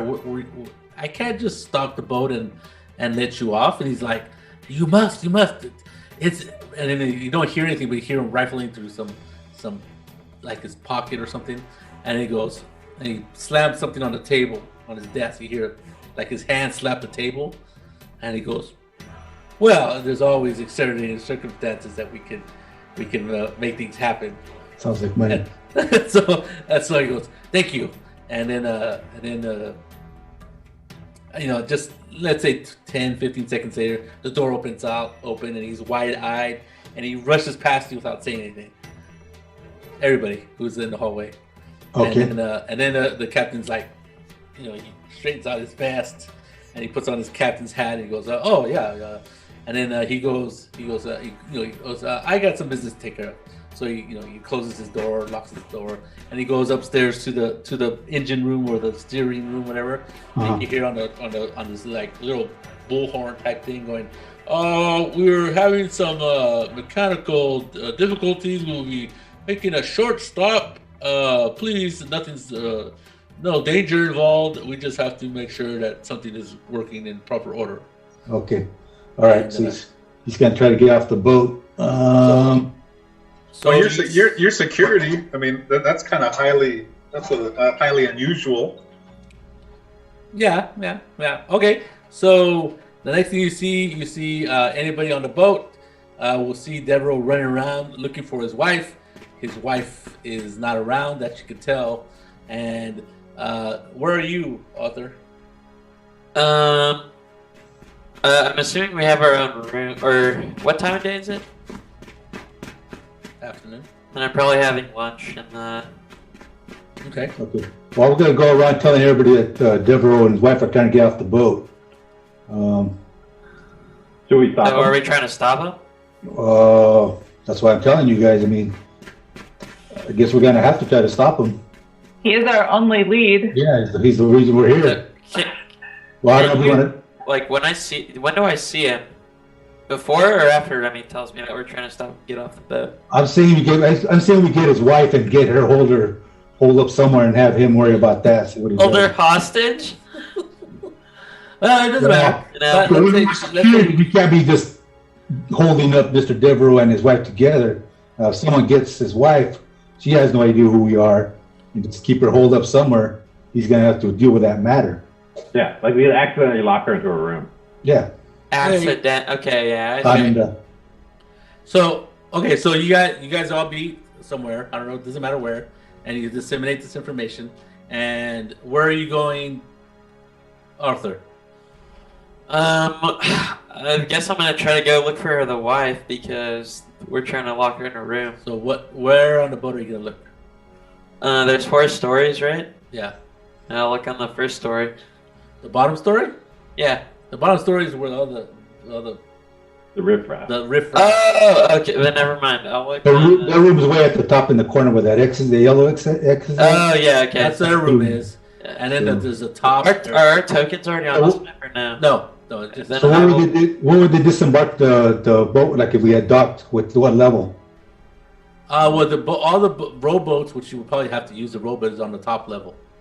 No, but if like if they were gonna and then lower you in the Have boat. we been inside his room yet? No, those are Yes. emergency boats. Mhm. No, that's what they use for. You just walk on and off on the second one from the. Yeah, lower but there's berth. nowhere to moor the boat. Is what I'm saying. You're in the middle of the We river. stopped at like a town, or we just stopped? No, just stopped in the middle of the river. So he's gonna try to swim away? No, he needs a boat. That's what I'm telling you. You're giving him a boat. Okay. Yes. Oh. He's buying a boat. Yeah. All right. Buying a boat. Jeez. Is there any like where would the boat leave from? Right there? Okay, so Right here? usually Felipe is right on the second level. They would just put out a plank and they would let you off the boat. Okay, so that's what I was trying to do right there. But there's nowhere to moor because you're in the middle. Because we're in the middle of the river. Right. And it can't get close enough to the edge or it gets stuck in the sand. So instead of just putting the plank out, he's just gonna take a boat off where that place would go. Yes. Well, then I'm gonna go to there. Which is the top level. Yeah, I'm gonna put my token there. Okay, put your token in. Next. Where are you going, Zechariah? I'll hang out at the plank level. Okay, right where the boat. Okay. Next is Rodrigo. Close to the water line. Rodrigo is going to. I'm going to go around the second level, I guess. I haven't heard anybody on the second main level. Okay, sounds good. Next, Remy, where are you hanging out? Where's the second main level at? He's talking about The basically 3 white decks. I'll be on the middle of the 3 white. Oh, okay. All right. Okay, you're not counting the bottom one. All right. Well, I'm gonna go to the top level and see if I can see where the wife's at. Okay, top. Next is Adrian or Ma. Ma. Ma. I'm gonna go scope out the boats that he might possibly use and see if I can. Well, the only boats are upstairs at the very top level. They are the emergency boats, but that's the only way you can actually get out of the water and get to shore. All right, I'm gonna just head up there and try to hide somewhere up there. Oh, you're gonna hide? Okay, good. Next is Colleen. Where are you at? Following Remy up to the top of wherever it is. So anybody at the top, give me a perception check. Perception? Yeah. Ma, you can make a perception check with advantage, since you're saying you're searching for. Yeah. The top is the one at the top of the screen. 15. Whoa, where are you guys? Perception. 11. Wow, Remy. Oh, No, I got Ma. 11. You got 11. Ma, 22. Okay, so as you guys are getting up to the top of the boat, you see one of the boats. You know, they have this like crane thing, and it's lifting a boat, and it has Devereaux in it, and it has like 6 oarmen too, and he's like looking around, and you don't see Mrs. Devereaux, right? And so Ma, you there? No, yeah. So you're looking around. Yeah, I'm here. You're looking around, and you see her hiding in one of the boats that's still on the top of the boat. Like she doesn't want to go, right? You see her. You know, they're covered with a tarp because it rains, right? So you uncover it. You're just kind of looking, and there she is, huddling inside the boat with a soft briefcase type thing. What do you do? What do you say? You're muted, by the way. You're muted, Adrian. I try to politely and without showing any type of aggression come up to her and ask her if she needs any help and if there's anything I can do. She goes, my husband's gone mad. He's talking like a crazy man. He says that we needed to get off the boat, but I don't understand why. Right? So, you guys are. So, what do you guys do? You see Devereaux on the boat? Are you guys gonna try to stop him or? Okay, so where? Okay, so the boat's on like a crane. Yeah. See this wooden contraption? These things. It's actually a crane, and it picks up the boat. It swings it over the edge of the water, and then it lowers the boat on ropes. So now it's in the air, and it's swinging over. And we're trying to stop him from leaving. Well, I don't know. Are you trying to stop him? Remy, are you trying to stop him? That's the plan. That's the plan. And I have this ability, and it's called utility shot, and it says that I can shoot something that causes dramatic effect instead of damage whenever I shoot. So I'm gonna shoot a hole in the boat. Shoot the crane. The crane? No. Someone's got to be operating the crane, right? Shooting a hole in the boat's a good idea, though. He can't go anywhere. Because then he can't go anywhere. Yeah. Yeah. I think it's great. Okay. Go ahead. Shoot. I have to. Okay. You might hit somebody. Okay. Next is I might hit some. Colleen. You're up there. What are you doing? Did Ma tell us? Did he saw the? Nope. No. Okay. Not yet. It didn't seem to. Okay. I'm watching Arthur shoot the boat. I'm going, Arthur, don't hurt anybody. Okay, that's good. Remy, you're up there too? Is Arthur in the top level? Yeah. Oh, okay. Yeah, I sprinted up there. I'm Oh, sorry. I thought you said second level. Okay, never mind. Never mind. No. Teo, are you there? Right here. Okay. Where are you at? I'm sorry. I totally forgot to ask you. In the last 10 minutes, what have you been doing? Or where did you go? Oh, sorry, I was on mute. I'm right here. Yeah, but where are you on the boat? I mean, I'm in the back. Are you on the top or on the bottom or? On the top eating dinner. Okay, you just okay. So you see all your compatriots come up, and they're all concerned about this guy who's on this little emergency boat being laid off or put off on the water. You see. Well, you would notice that the boat is stopping. Yes. Yeah, the boat has stopped in the middle of the river. I'm gonna finish my steak. It's my fate, so I'm just gonna accept it. Okay. So you see Arthur pull out a gun and he's aiming at the boat, and sure enough he shoots, right? Yeah, shot. And how much damage did you do? Oh, okay. I just want to see how much. So what? So what? 6 and Do we know what it is 19 yet? damage in total. Wow. So he just shoots at the boat to put a hole in the boat, so it doesn't. It's unriverworthy, or you know. So Yeah. when it, so But the unsavory. Why is the man unsavory? How do we know he's?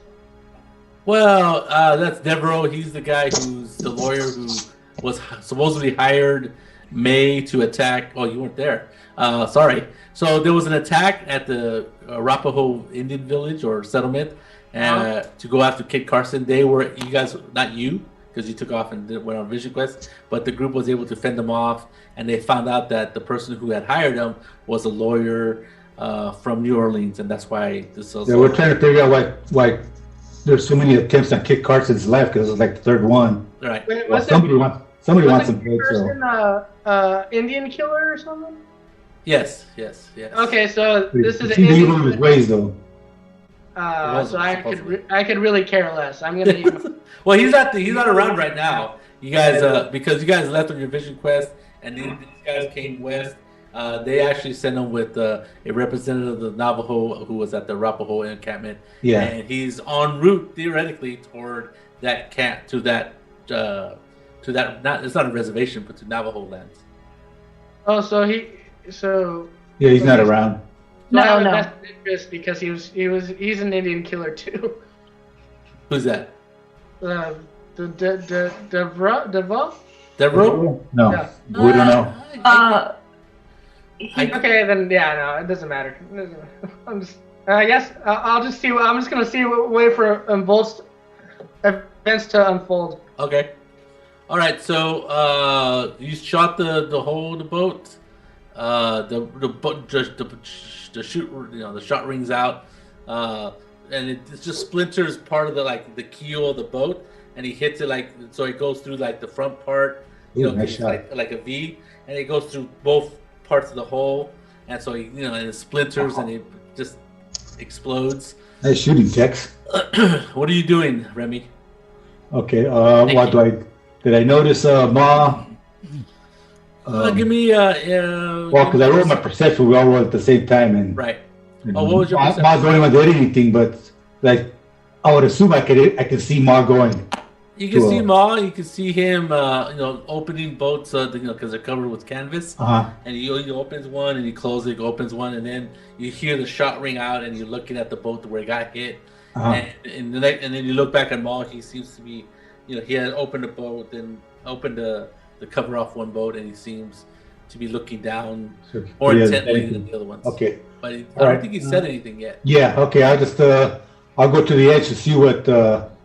Did I see Arthur actually shoot, or did I just heard the shot? Yeah, you heard the shot, and then you heard the crack of the splintering boat. A little bit. I shot twice. I shot with both my guns. Oh, okay. All right. But I didn't see Arthur though, right? Yeah, you see Arthur when you turn around and look where the shot came from. Yeah. All right. So, I'll look over the edge to see what. Okay. You look over the edge and look over the edge to see what the result was. You can see that there's a nice big hole in the boat, and then the guys are going, get us off this thing, and they won't stay afloat in the water. Okay, but they're not firing. They're not preparing to fire back, are they? Well, they don't have weapons, no. Okay, well, that's why I want to see what they're doing. Well, how about Devereaux? He's gonna pull out a Gatling gun or something. He's like, I don't know, like, okay. Literally like that. Now, Rodrigo, you hear a couple of shots ring up from the top of the boat. What do you do? Rodrigo?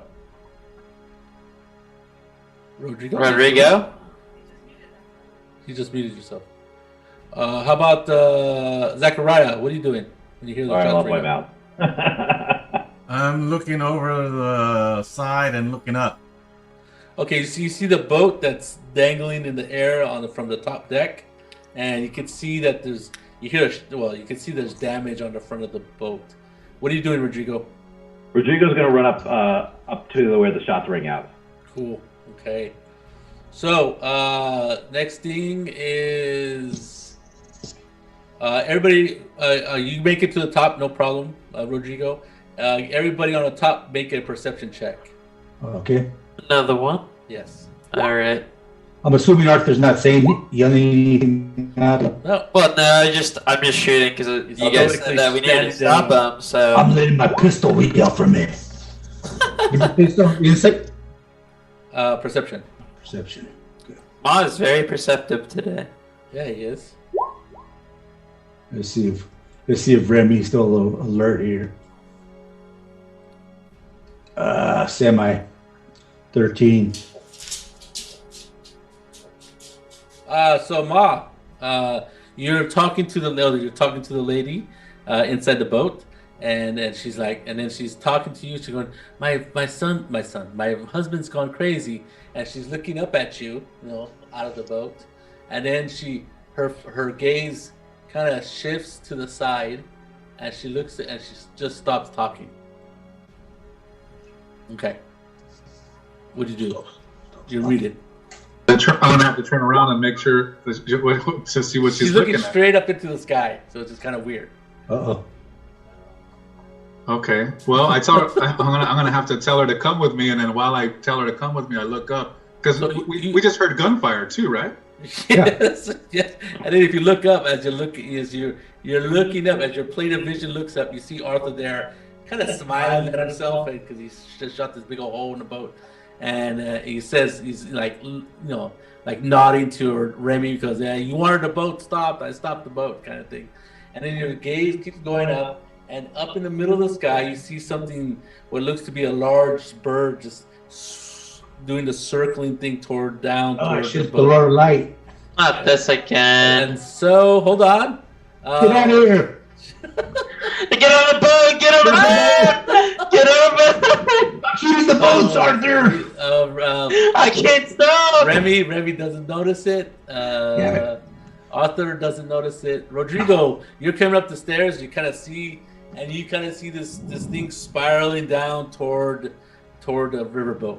Do we recognize it, or do you just see it? You should. I think you recognize it. Yeah, I think you do recognize it. It's that winged creature you saw earlier. The Lord of Light. Let's see if I can find it in my That's what you called him, Lord of Light. I think I did. So Hoji also rolled his perception. I'm pretty sure he's gonna think his vision is coming true from the sky. Yeah. Hold on, let me see if I can find a. Tommy, just as I went to go to the restroom. What was it? I missed it. You missed it. Hold on. You missed Rodrigo seeing this flying creature coming from the sky towards the boat. Yeah. Okay, well, I'm shooting. You've seen it before. Like, ah! We have seen it. There. Yeah. I just haven't recognized it yet. What is that? A cloud? A chain? That's no cloud. Well, it's definitely seen us, so. Yeah. I'm gonna give her the gesture of taking my hand, and then I'm gonna try to run toward the nearest cabin or the nearest room that we have. Yeah. To get her in there. You're the Terminator line. Yep. Get to the boat! Yeah. Yeah, I don't know if a boat's a good idea when it's a huge winged creature. Yeah. Okay, so I'm just gonna share my screen because it makes it just that much easier. All right. So out of the sky, Moss is looking up as you guys are looking around at each other, and Rodrigo comes up the stairs to the top. And what do you say, Rodrigo? Do you say anything? I do. I said, it's that thing. Run for it. Get out of here. Let's see. Yeah, I want to whistle with So that that's what loud. you see is this guy right here, the bigger picture of my screen. Do you guys see it? Yeah. Oh, yeah. Yeah, it's flying down. Everybody roll. We're all gonna die. Everybody roll initiative. Oh man, Okay. that's ugly. Yeah. So I think that Rodrigo, I'm not gonna roll initiative because I'm gonna have to actually step out real soon. Well, no, that's fine. Roll initiative. Everybody roll initiative. Still want me to roll? Okay. Yes. I got a 15. If you could go daddy.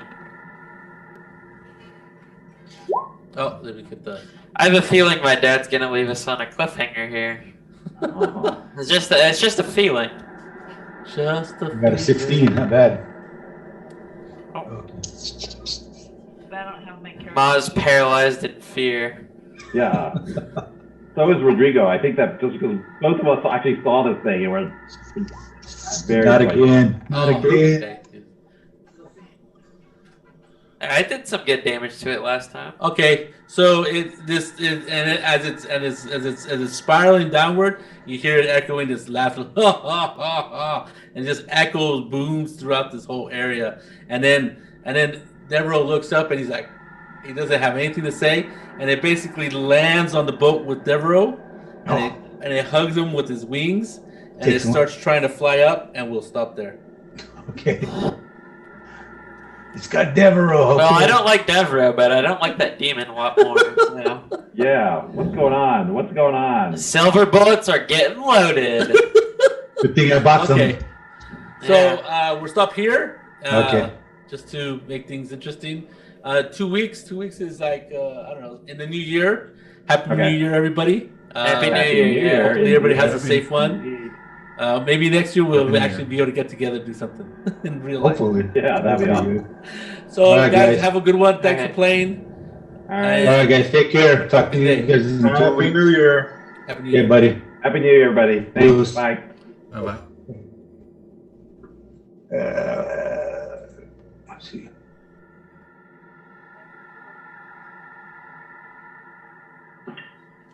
Good one, Dave.